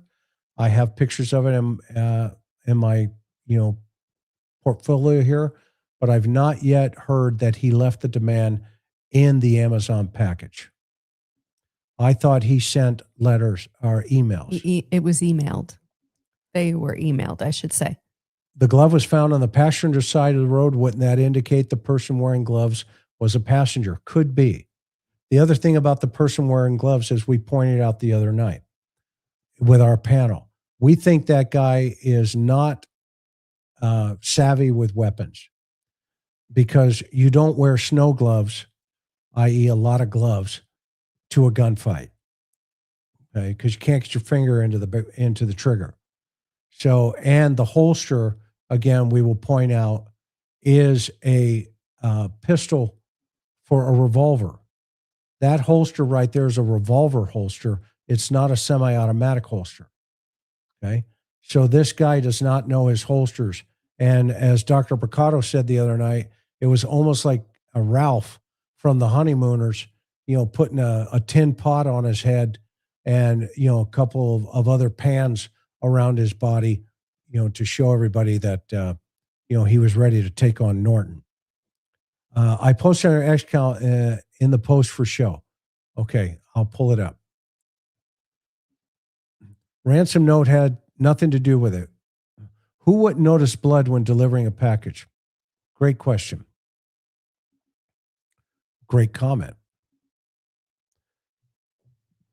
Gap from glove, coat, Tommaso, bandmate, have tattoo. Okay, remember I said we're going to look at that, Heidi, and thank you so much. Mike, there are wild hogs roaming people's yards. Welcome to Arizona. Okay, wait till you see the mountain goats. Okay, it's high desert terrain in that area. And when you cut up through the canyon to go up the 60, up to the mountains where we used to live, there are mountain goats, there are wild horses, there are wild boars, there's pigs, there's reservations, Apache, Navajo. I mean, it's all there. Okay, all there. Thank you so much, Time Eagle. Good looking shot there. Do you think they took her to Mexico, cartel? Not cartel. Mexico could be in play. That would say, personally, it's a possibility. And that's why you never want them to cross that border. And we talked about that last night with Mike. I had Mike Miller on. He was a commander for the Joint Terrorism Task Force, which, those guys dealt with the border all day. Thank you. Thank you, Kimberly, Brewer Life. Debbie, thank you. Retired LE8, Crazy Yoda, love you. Just found your channel, good stuff. Enjoy the law enforcement shop talk. Thank you so much. Oh, I see your blue line. Thank you for your service. Awesome. That's cool. Did you notice the biz card left on the door by APS? Even seen an ensign's first photo of front porch. Nancy could have been reported as a neglected senior. Okay. Wait, is that a card that said APS on it? Adult Protective Service. Or it's the APS is also the electric company service that services Arizona. APS is? Yeah, it is. Bingo. I think I can't. Arizona's something, but that's the electricity. She's the brains service, of the so operation. it may not be Adult Protective Services. Yep. And right there, great point. You could both be right. Let's find out. Right. Alice, thank you. Did you know if passed based on her doctor and pacemaker status by not sharing publicly, is that part of the strategy in the search? Okay, something I've learned about pacemakers by cardiologists. And I've had victims who had pacemakers even at the ME's offices.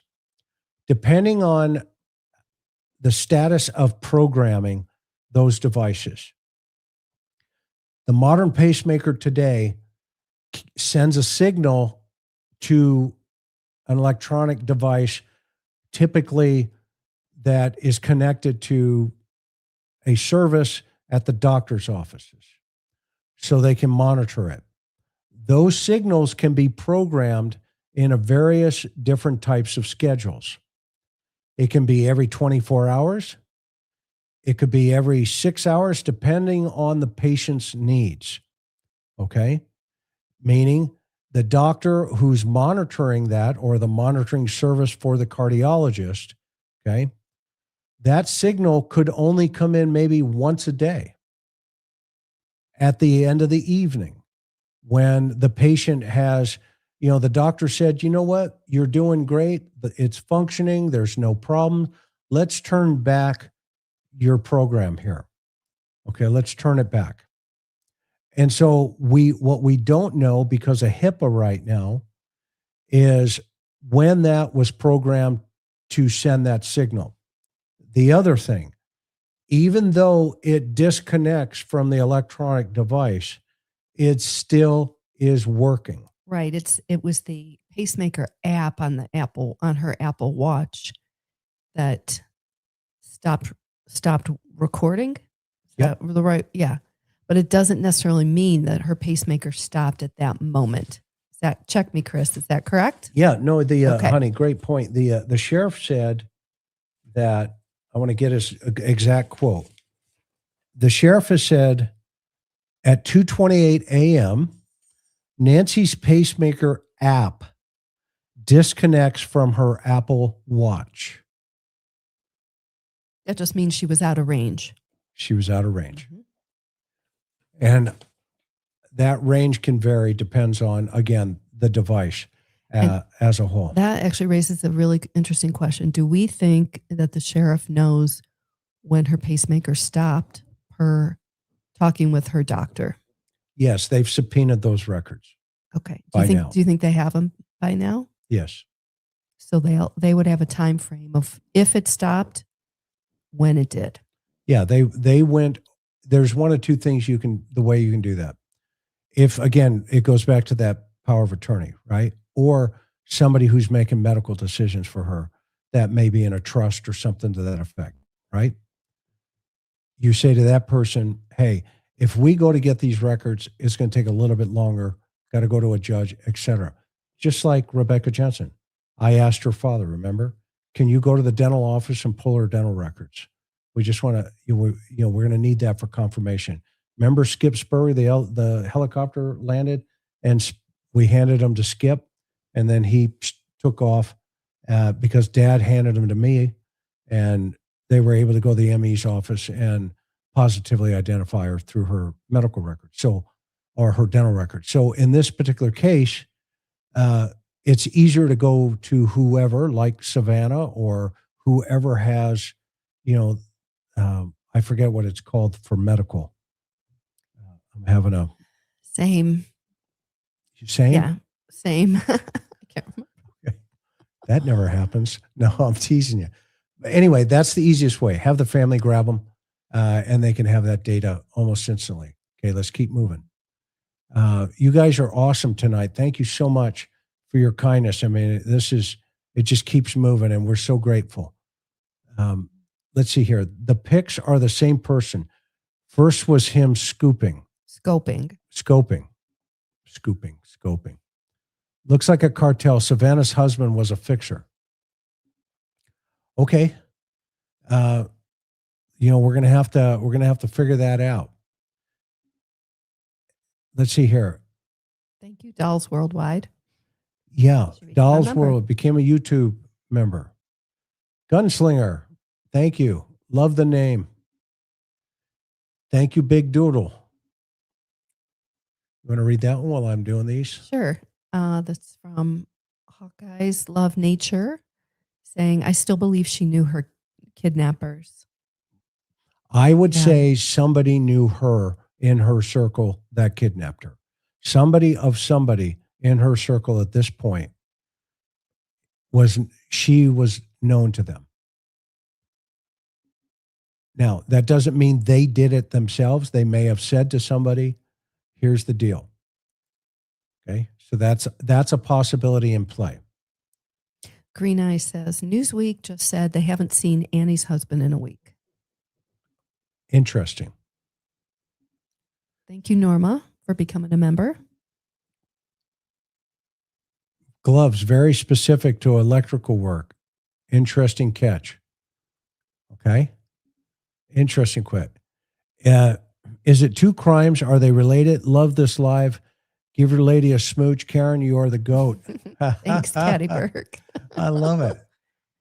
Sweet. Right now, I don't know. I can't answer that question yet. I don't have enough data, kind of like you guys. And so I don't want to go out there and say, I don't know if she's alive or if she's, gone. Statistically, this amount of time, I mean, being honest with you, it's not looking good. Okay. I'm praying for Savannah and for her family that she's still with us and we get that amazing rush of adrenaline. Holy crap, there's a helicopter leaving from that house outside of Tucson, and she's headed for the hospital for the hospital. Did you not, all of us, get that split second, drive of adrenaline that says, oh my gosh, she could be alive? Okay. That's what I'm fighting for internally. That's why I'm saying what I'm saying here tonight. I'm hoping it is an internal situation. It's a scam and she's alive. That would be the best news ever. And everybody goes down. Okay. And do not cross go and you do not collect $200. Here's a set of matching bracelets. They happen to be silver, but you can't test them because they're the real deal. You're going downtown. Let's pray for that. Thank you, January, for your observation. I think family had her equity out of her home to support them when she had no money, and then they took her life. Let's see how that goes. I can't take that off the plate either. Can't disagree. That's a possibility. Do you think the glove was planted? Odd. It was found after the video was released. Thank you, Abigail.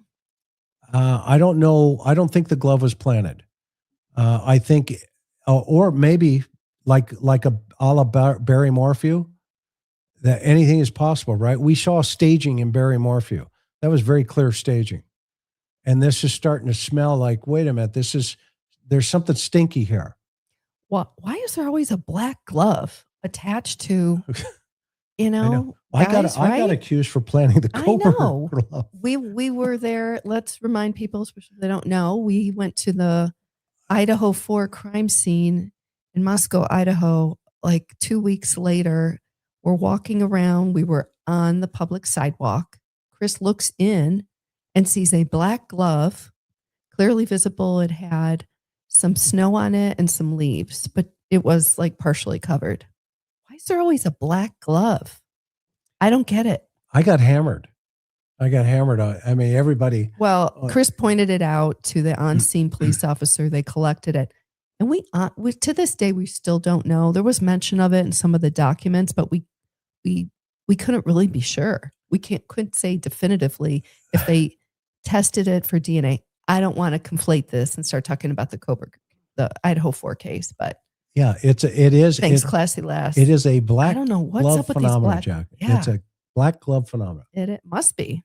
They follow us everywhere. These black gloves. Okay? Well, good thing we're not down Yes. there. Yes, it's craziness. Okay, but great point. Thanks for bringing that up. Why would she leave her phone at home?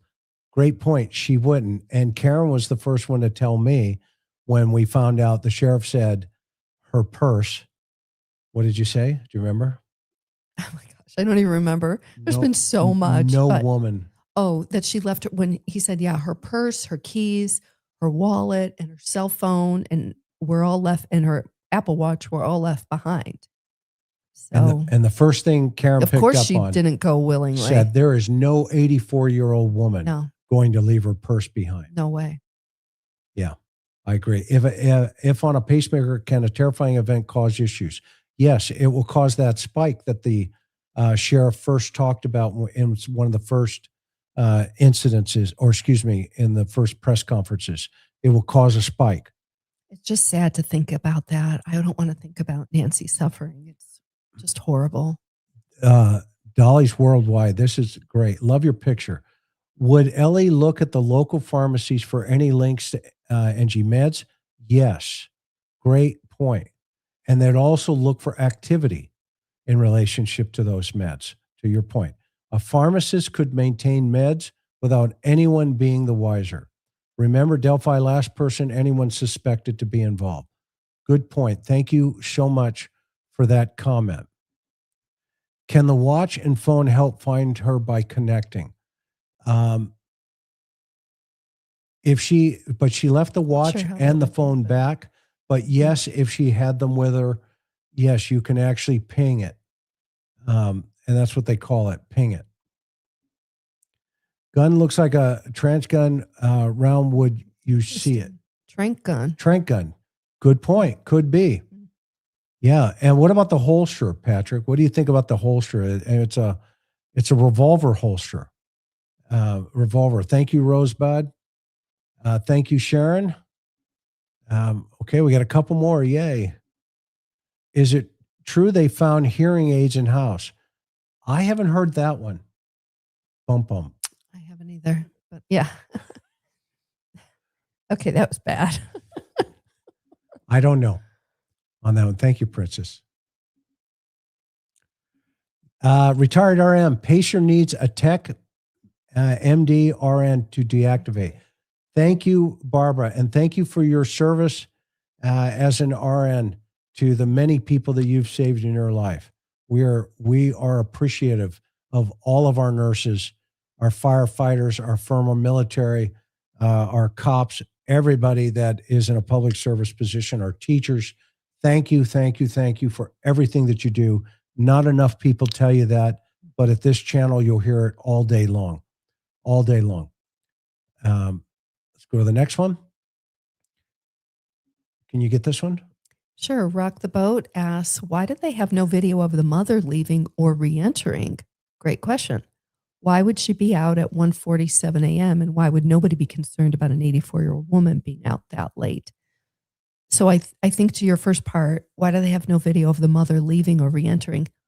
We opined earlier that we think the FBI has it. We think Nest was, or I should say Google was able to retrieve it off in the Nest data mine of what they did. And we think they're just holding it back. But Chris was making the point that it would be great if they released it, even a small piece of it, just to kind of quell the other side, rumors and whatnot that this was something other than an abduction. Did I say that correctly? Yep. Okay. That's why she's the brains of the operation right there. This is like a bad episode of Breaking Bad. Yeah. Sometimes it can get stinky, isn't it?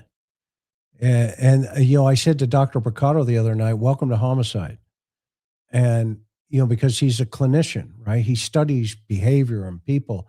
And, one of the things that is really interesting is, you have to think totally out of the box and totally different. And then once you catch the animal, you can put it into the box where the clinicians can study it. Okay. But we think totally different. You have to know certain things about certain behaviors and certain personalities and kind of connect dots. You mentioned NG was out of range of her Apple Watch. What if Apple Watch was out of range because it was on its way back to her house with Perp on the video? Why do they keep searching AG's neighborhood? That is an outstanding point. And I'm going to ask you another follow-up to dovetail on your thought. I think there's something going on over there. That's why they keep going back to the house. And that's why I think it's important that somehow we find out definitively if Annie's car is an impound. If it's still impounded, guys, from TIR, we're going to go down that road and I'm going to stay on that road for a little while because that's the only reason they would have that car. Well, let's hypothesize. Let's say they're done and let's say they took it back to Annie's house. It went in the middle of the night. The media out there didn't see it and it's back in her garage. What would that tell us? Yeah. You know what I mean? But I don't think that any of that happened. No, I know. And that's To why. your point, Chris. Right. Mhm. And this is why they said they went over there in the morning. I have a question of, well, how'd they get into the house? Which door did they go into? If they went through the garage, why don't we have those 11:58 in the morning clicks on this garage door? The sheriff gave us the night before 9:48 and 9:50, but then he says the family went over to look for their mother and called 911 when they discovered she was there.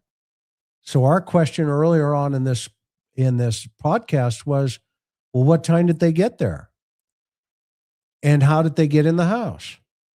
Because either they went through the front door, they went through the garage door, or they went through the open slider door in the back that the suspect left open. That's the only way in. If they go into the front door, there's blood on the porch. They would have seen the blood. If they go in through the garage door, there's a record of it. If they go in through the back slider door, why didn't they call the cops right then and there? But why would they go in? That doesn't make sense. Why would they go in the slider? Is that their Exactly. normal ingress, egress to go visit Nancy? Right. Question? Yeah. Right? It DLR. That doesn't sound right. It doesn't look right, and it Mm-mm. doesn't feel right, and it doesn't sound right. Okay. And so the cops are going, okay, see, they're looking at this timeline and they're going, wait a minute.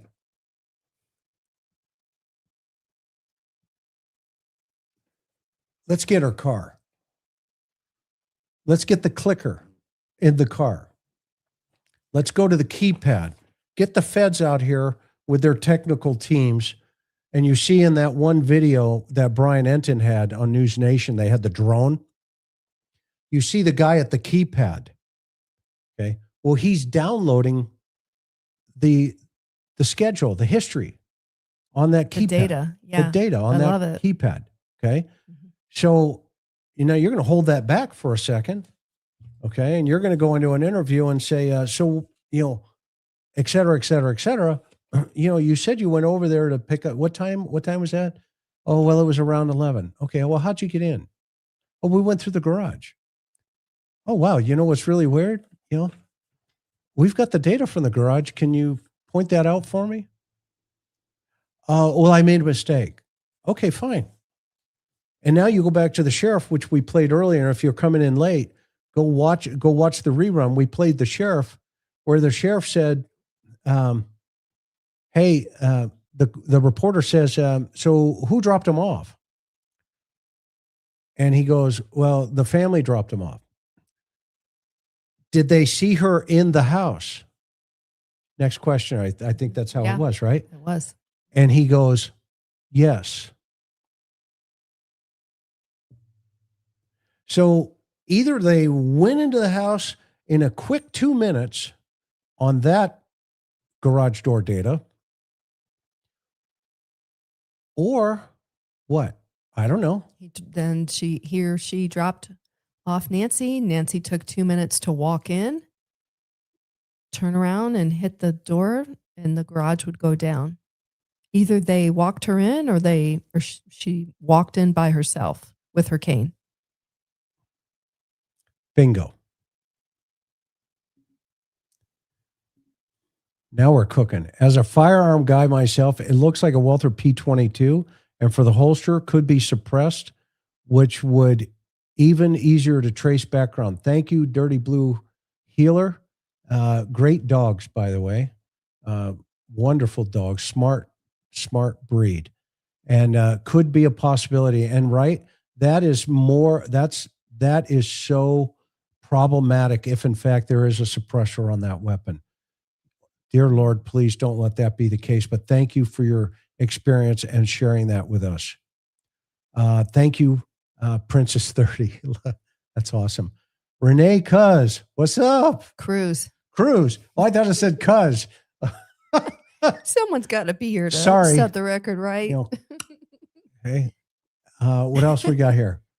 Widow Bailey.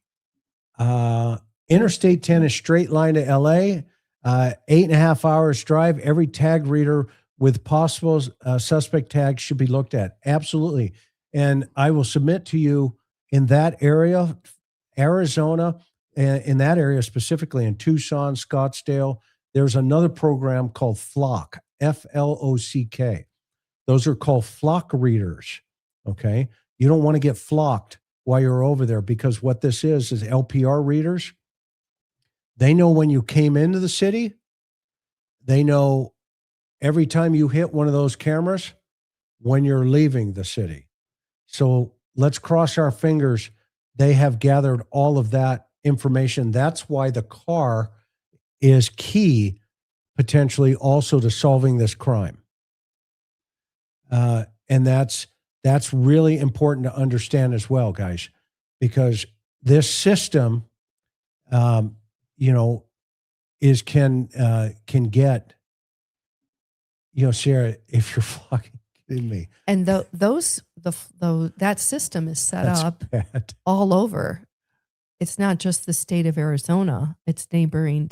For all we know, it's in every state, but they're on interstates, and they've been very useful in tracking criminals. Saving lives and tracking down criminals. Abducted children. I mean, if you'll see them out there, they're just on a pole and they have a solar lamp on top of them. They just look like regular cameras, but they're actually part of a connected system. So that's an LPR, right? Yep, License plate reader? Okay. Yep. Great point, though. Thank you for bringing that up on the straight shot to Interstate 10. Would they have it, though? Because I thought he covered Cam. Wait, what is that? Would they have it, though? Oh, because he covered the camera. Okay. Yeah. And what do you think about Catch Cow, that he's not really the sharpest tool in the shed to reach down and grab a bunch of weeds to cover the camera? That was kind of like, we're not dealing with, a librarian with 2 master's degrees here. That person would be very smart. I think this is what someone else said, getting at, but could they use the Apple Watch to locate her once it's within range of the pacemaker again? Okay, I understand your question. That's a great question. And a great point. I don't know if there's a device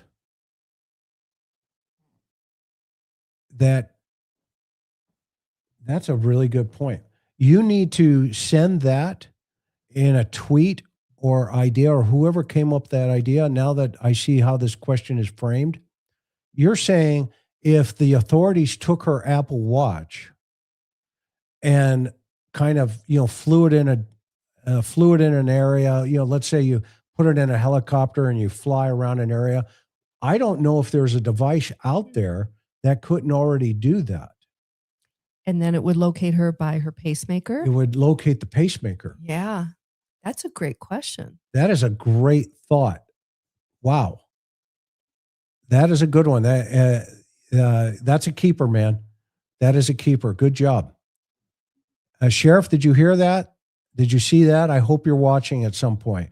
That is a great point.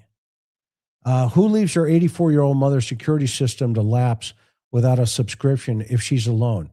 What family members allowed this to happen? Karen? It's really hard to understand, especially considering how much her youngest daughter makes, which is widely publicized. It's a question we all have, because it's so inexpensive. It's like $5 or $6 a month or $50 a year. It's a great question. Eternal KHI, what a great name. What a great picture. Thank you for asking this question. Would there be traffic camera footage from the main roads entering neighborhoods? Yes. There should be some traffic camera footage coming in. The problem with the traffic cams at intersections, those are managed by ADOT, Arizona Department of Transportation, and they're there to monitor cameras. So you would have to go back in time, and if those are on a server somewhere, you could rewatch that coming through. And there's a program called Brief Cam okay, that you can run all that data through, and you can program it to look for a certain car. And within a couple of seconds, it will start throwing out every single car that was that color, that type, that model, that make, right in front of you. And you have like 5,000 cars, red cars, hypothetically, that you could, sort out to your team. And of course, we've seen that in many high profile murder cases. That data from those cameras tracking cars that belong to the killer. Okay, so cell phone watch sends data to the doctor via cell service or Wi-Fi. Bluetooth sends data from the pacemaker to the cellular device. Okay, so Thank you, Heather. it's a Bluetooth connection here, and then from there to there is cell. Okay, good point. Thank you. I still like that thought. Rock the boat. Annie has no camera if the family was so involved with her the night before. Why is there no more details on that night? If the family was so involved with her the night before, why is there no details on that night? We don't know what details yet are going to still come out, but that is a great point. Where we always want to, give the benefit of the doubt, no question about it. But you also have to, think that it's kind of weird that there's not other data that's lining up that says, yeah, we took her over at this time, or we called the cops at that time. The sheriff in that video that we showed a little while ago said the family dropped her off and they were in the house with her. That's what the sheriff said. Well, it's also to the sheriff's advantage to hang on to that the timeline, and not, especially with they're looking at multiple potential people of interest. That timeline is something they don't want to widely publicize right now, every minute of the timeline. Am I wrong? Nope, you're right. Okay. For world peace, thank you for being here, and thank you for your kindness, and love your name. So do you guys think evidence suggests Angie's still alive? Thank you for all you do. I'm going to let Chris answer that one. I'm praying that she's alive. I'm hoping for a miracle. The investigator in me says statistically, I think that's going to be a challenge, but I've been wrong many times. Just ask my wife. Okay. I hope I'm wrong with what I just said for the sake of this dear family. This is a victim-centered program here. We're all about the victims. We're all about doing good police work, but we're also realistic. When the cops screw up, I'm the first one to say, I wouldn't have done that. When they do good, I'm the first one to say, that's good work, man. I'm the first one to say, give the guy a break. He went to a basketball game. He's been under a lot of pressure for the last 72 hours. He needs a break. Don't hammer him for going to a basketball game. So I try to be, fair, because I know what that feels like.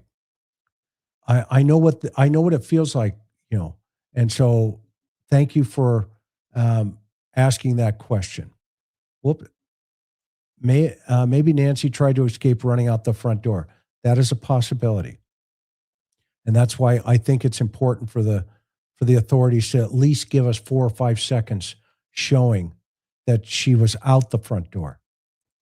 And that way the public can go, okay, this person that's doing this or that, with Bitcoin and all this other garbage may or may not be legit. If someone took her, can they have an Apple Watch for her pacemaker? Yes, we just answered that a couple of minutes ago. That's a great thought. They have all the footage 7 days ago. I hope that's a good point. And I hope they have had it. And now I hope they start connecting some of these dots and start releasing more. Not all of it. Hold back some, but let the world see Nancy's out there somewhere. Don't let these ransom notes say, I have her. Okay? We know she's not in the house, but we don't know if she walked out of that house. We know, quote, according to the sheriff, she was taken out of that house. Okay? How? And in what condition? If she's not with us, then we need to be honest about this and catch this turd. Okay? It's no different than finding a deceased person on the street and the sheriff standing there and saying, yeah, we have a dead body over here and we're investigating this as a homicide. Okay. The family deserves that. Don't give them false hope. Look what happened in Koberger's case just now or recently with the Gonzalez family, where they kept those people in the dark. Okay. No, that's not how you do this. Trust me, I worked over, hundreds of murders, and I've sat down with hundreds of families. And you say to them, this is where we're at. This is what we have. I'm sorry to tell you, I have a video that tells me your mom may not be with us. Hypothetically. Hypothetically. Okay. That's why she's here to keep me in check. We don't want any confusion if people are just jumping on. Yeah, we're not saying that she's gone. But if she is and the authorities know it, they need to tell her. Because what do we just see Savannah say? What was the first thing Savannah said in the last play on her Instagram? I want to thank everybody for supporting us. And I'm just, not verbatim. But what did she say? We're entering our second week of this hell. Nightmare. That's a no-go. Okay. So that's why now they need to share that with the public, because now that really launches up a little bit more based on the video we just saw. Because you know what the suspect's doing right now? Post behavior after the incident. He's thinking, oh my gosh, they're coming. And guess what? They are. And they're coming hard. And when those contacts and our former, guy knows here, our former LE guy, may the force be with you. He knows what I'm talking about. They're coming, and they're coming hard. How dare you have an 84-year-old woman sound asleep in her bed? What a coward. You'll find out, because they are coming. Hey, watching from New Zealand. Love New Zealand, by the way. Love the chat. Thanks. Why haven't we had a press conference or heard from kidnappers since ransom deadline? That's a great question. That is a great question. They're holding something somewhere. Past 3 nights, you've had huge amount of knowledge here. Thank you. I could have listened all night. Also, the card spelt out Adult Protective Service. It did. Okay, good. Thank Thank you. you for confirming that. We appreciate you. We appreciate that. And now we're going to go look closer at that. And that also does raise the issue. To your point, what else is going on here behind the scenes? Because if that card was there, the cops saw it there, and the first person they picked up was that investigator at APS, if that's the case. And they said, give me your package. What do you have? Boom, boom, boom. Look at a video for gun round back garage, cloned it. Okay.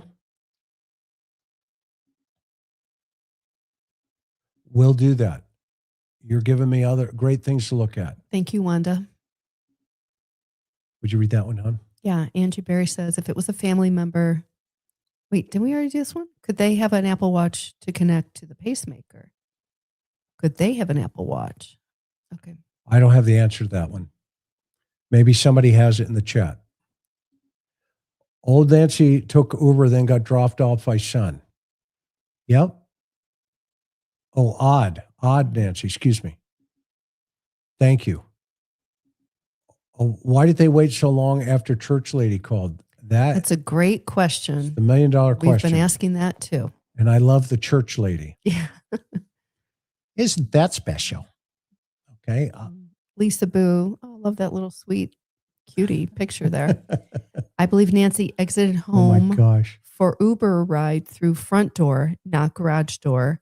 I use front door when getting an Uber or when someone picks me up. That is a cutie pie that you have on your picture there. We love pictures of dogs, or we love to see you guys Pets. on your profiles. Yeah, the pets. They're awesome. Thank you, Joy T. Did you read that one? Sure. Heather Rose. The pacemaker must be within 10 to 30 feet to reconnect to the watch. Thank you, Heather. Thank you for that answer. Ka-chow. I mean, would they have video of them taking Nancy out of the house, though? Because since they covered the camera, how could they have that footage? Well, and that's a great point. That is a great point. And that's why we had asked for this. We asked the same question earlier on in the program today. We think there's more to the story here, right? They have all the footage. And they know certain things that we just don't know yet. And that's why to, cut things down, we have to get a little bit more.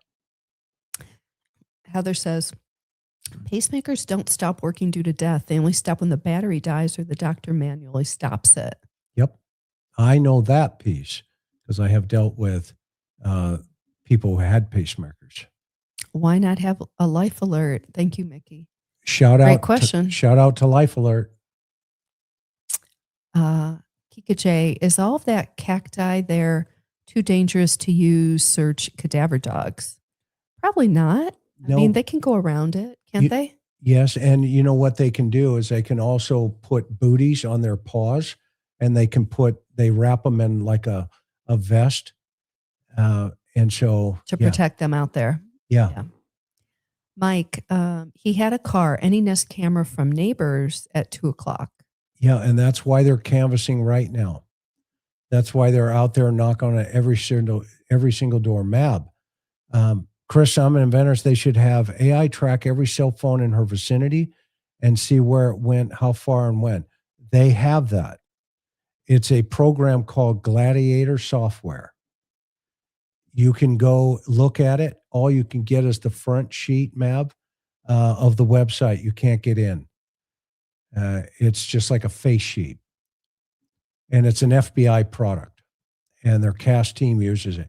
That's how they put Alex Cox at the fire pit in that case in Valley Laura and Laura Valley, whatever her name is. Lori Vallow. So they had Alex, Utah. They had Lori Vallow's brother, Alex, in the backyard of Chad Daybell, which Right. of course we know that's where the two kids were killed or buried. Would it auto defibrillate? If so, would there be a record of this on pacemaker? You would think it would because you would see that on the doctor's records. And the sheriff already reported that there was a spike in her pacemaker. Thank you, Susan, for becoming a member. We appreciate it. Caddyberg, can we talk more about why they would release information on the guy that was detained?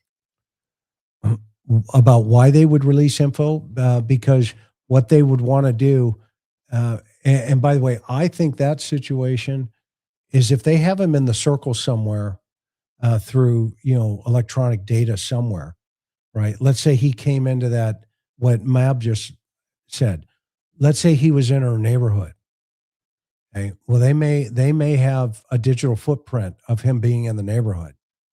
And then what they would do is they go to the flock system and say, okay, they type in, I'm looking for a blue car. Boom. They get one. And they go, okay, is this our same guy? Yeah. Okay, so we've got a digital footprint of him being here. We've got a picture of his car here. Let's do a surveillance on this guy. Let's find out why he's in the arena. And that's where they sent probably a surveillance team out on him. And that's how they got him, doing a DoorDash delivery. I guess he was some delivery driver.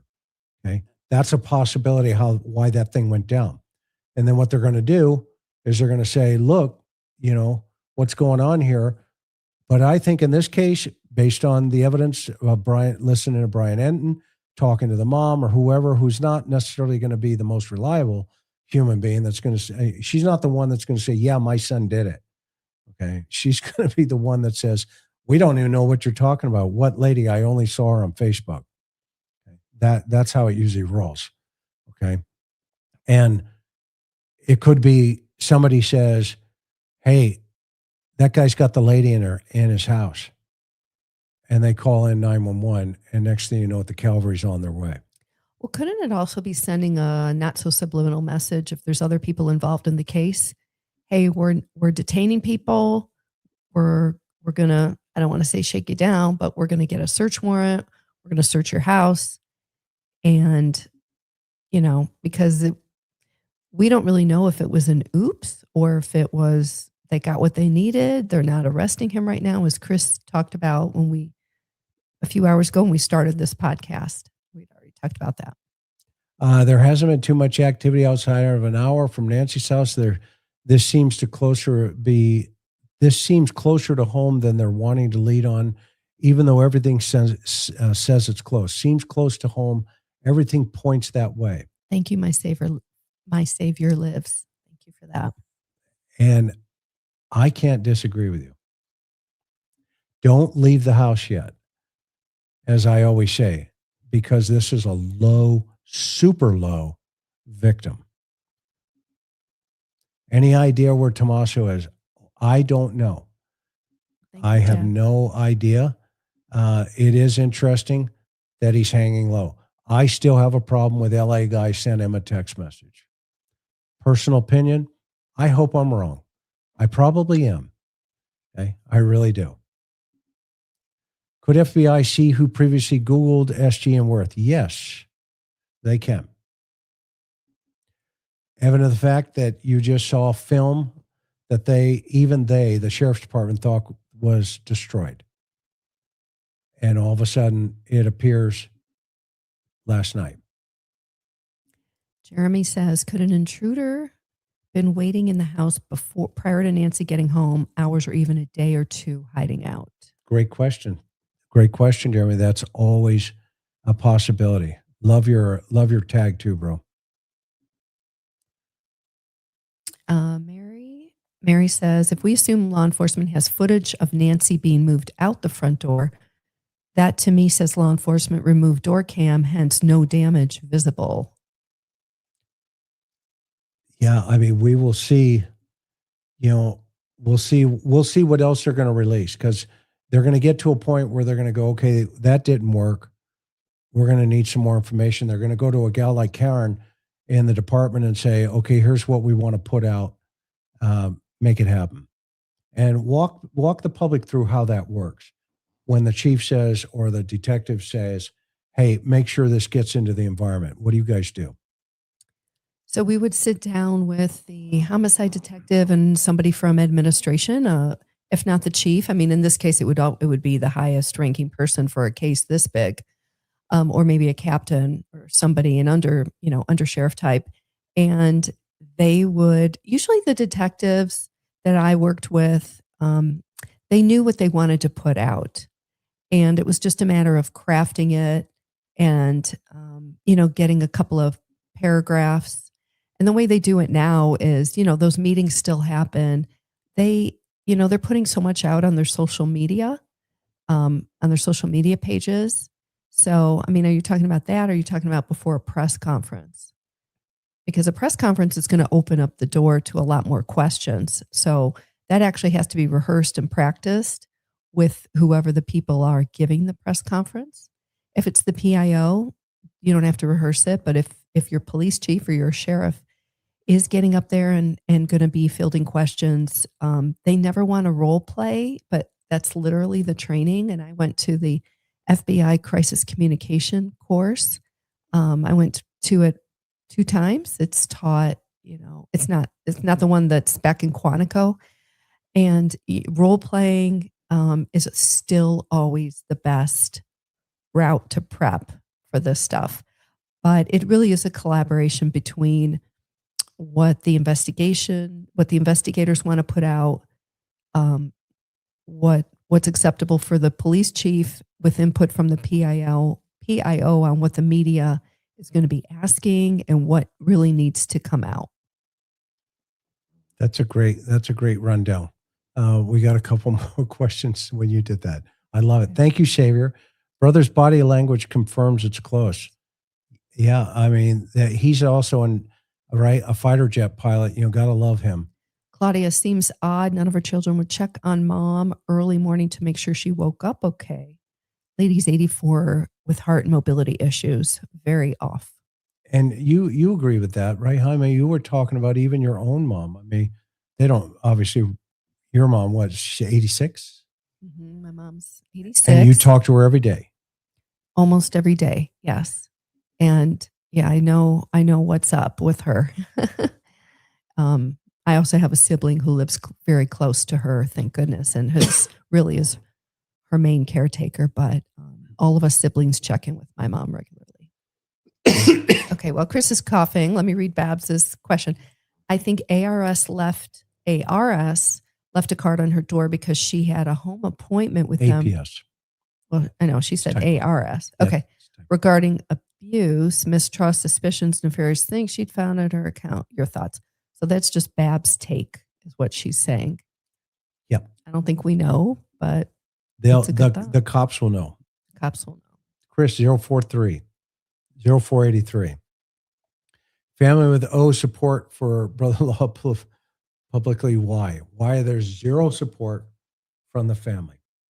Oh, interesting. That's a great That's a question. great question. That is a super great question. It's kind of obvious too, isn't it? Yeah. Well, it's kind of weird that your sister's car was impounded, in your mother's disappearance. That DLR, right, doesn't look right, and that's why I think I need to know personally. I need to know if that's 1,000% verified that they have it in impounding, Okay, that's just my personal opinion.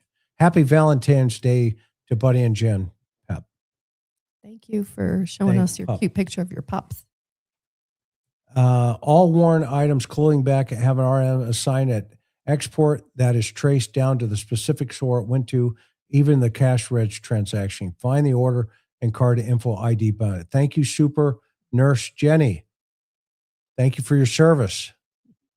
Also, all right, we got a couple more. Christy, how would one person carry her out if she was alive and fighting without a vehicle super close by? That's a super great question. It would be very difficult, especially when she's been described as having all of her, faculties.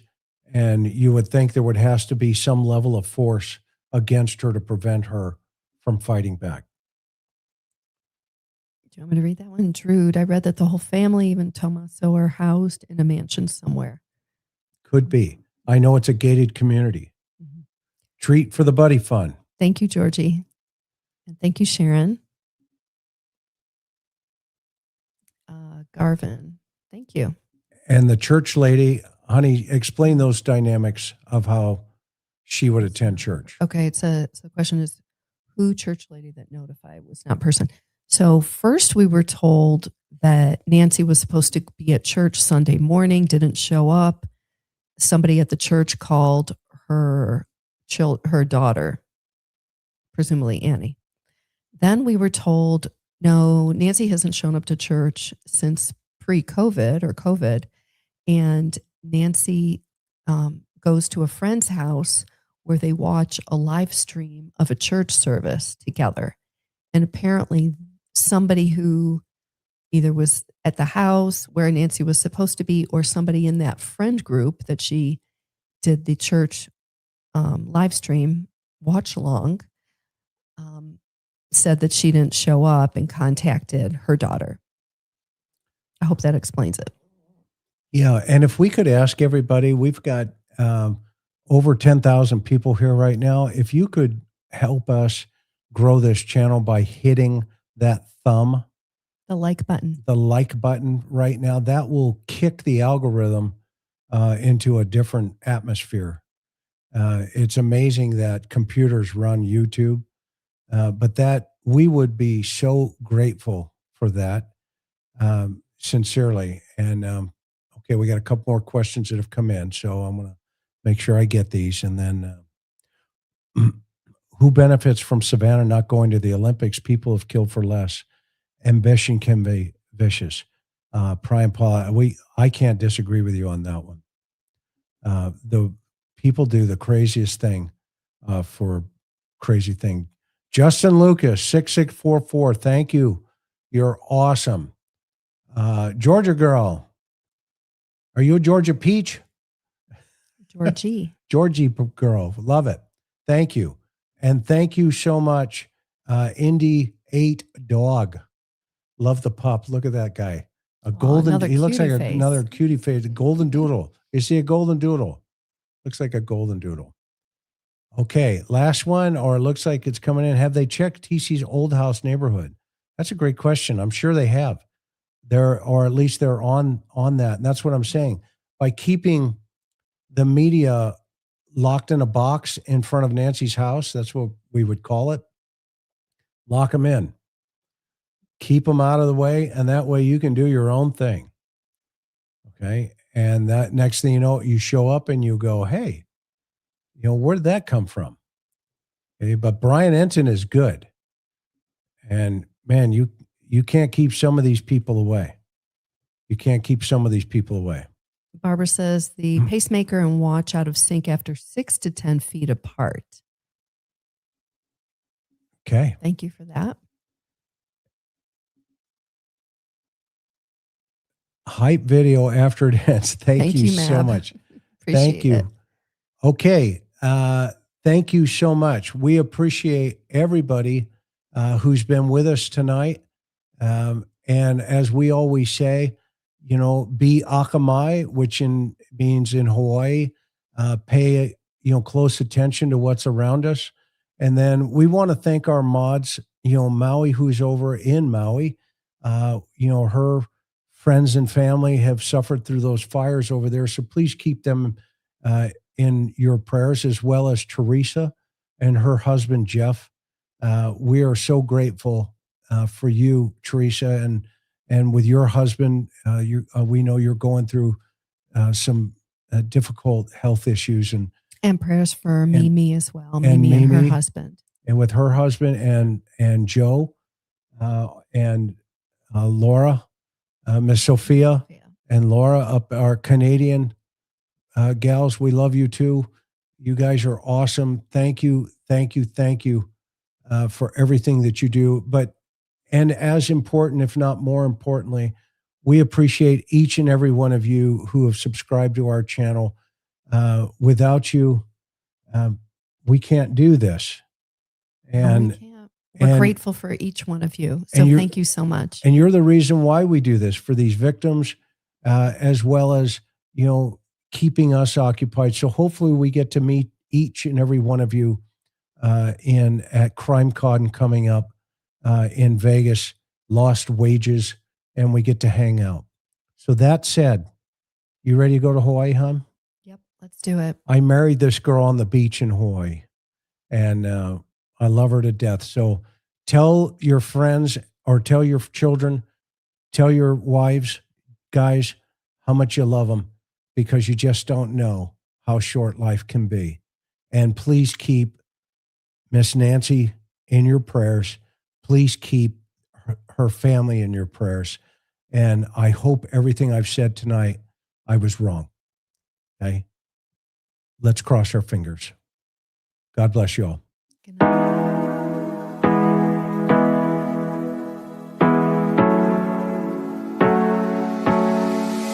Hard working every day, I'm stressed out 24/7, babe. No timeouts, wish we could fly away. You and I go to our favorite place. Oh yeah, make special memories together. I'll be your company now and forever. I say we fly away, you and me, go to our favorite place. Feeling the sun on my face in Hawaii. With you, Hawaii. With you, Hawaii. With you, Hawaii. I need a summer breeze, some fresh air to put my mind at ease. No cares. You wanna come with me and you.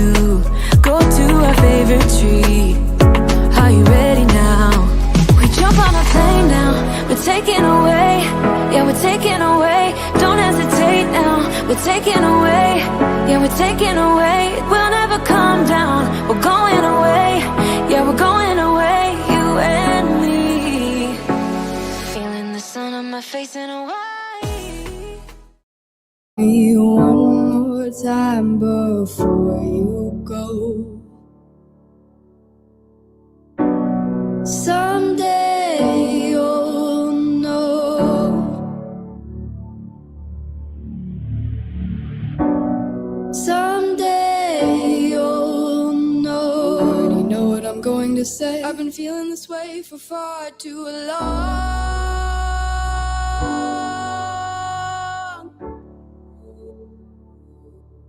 And now you're gone.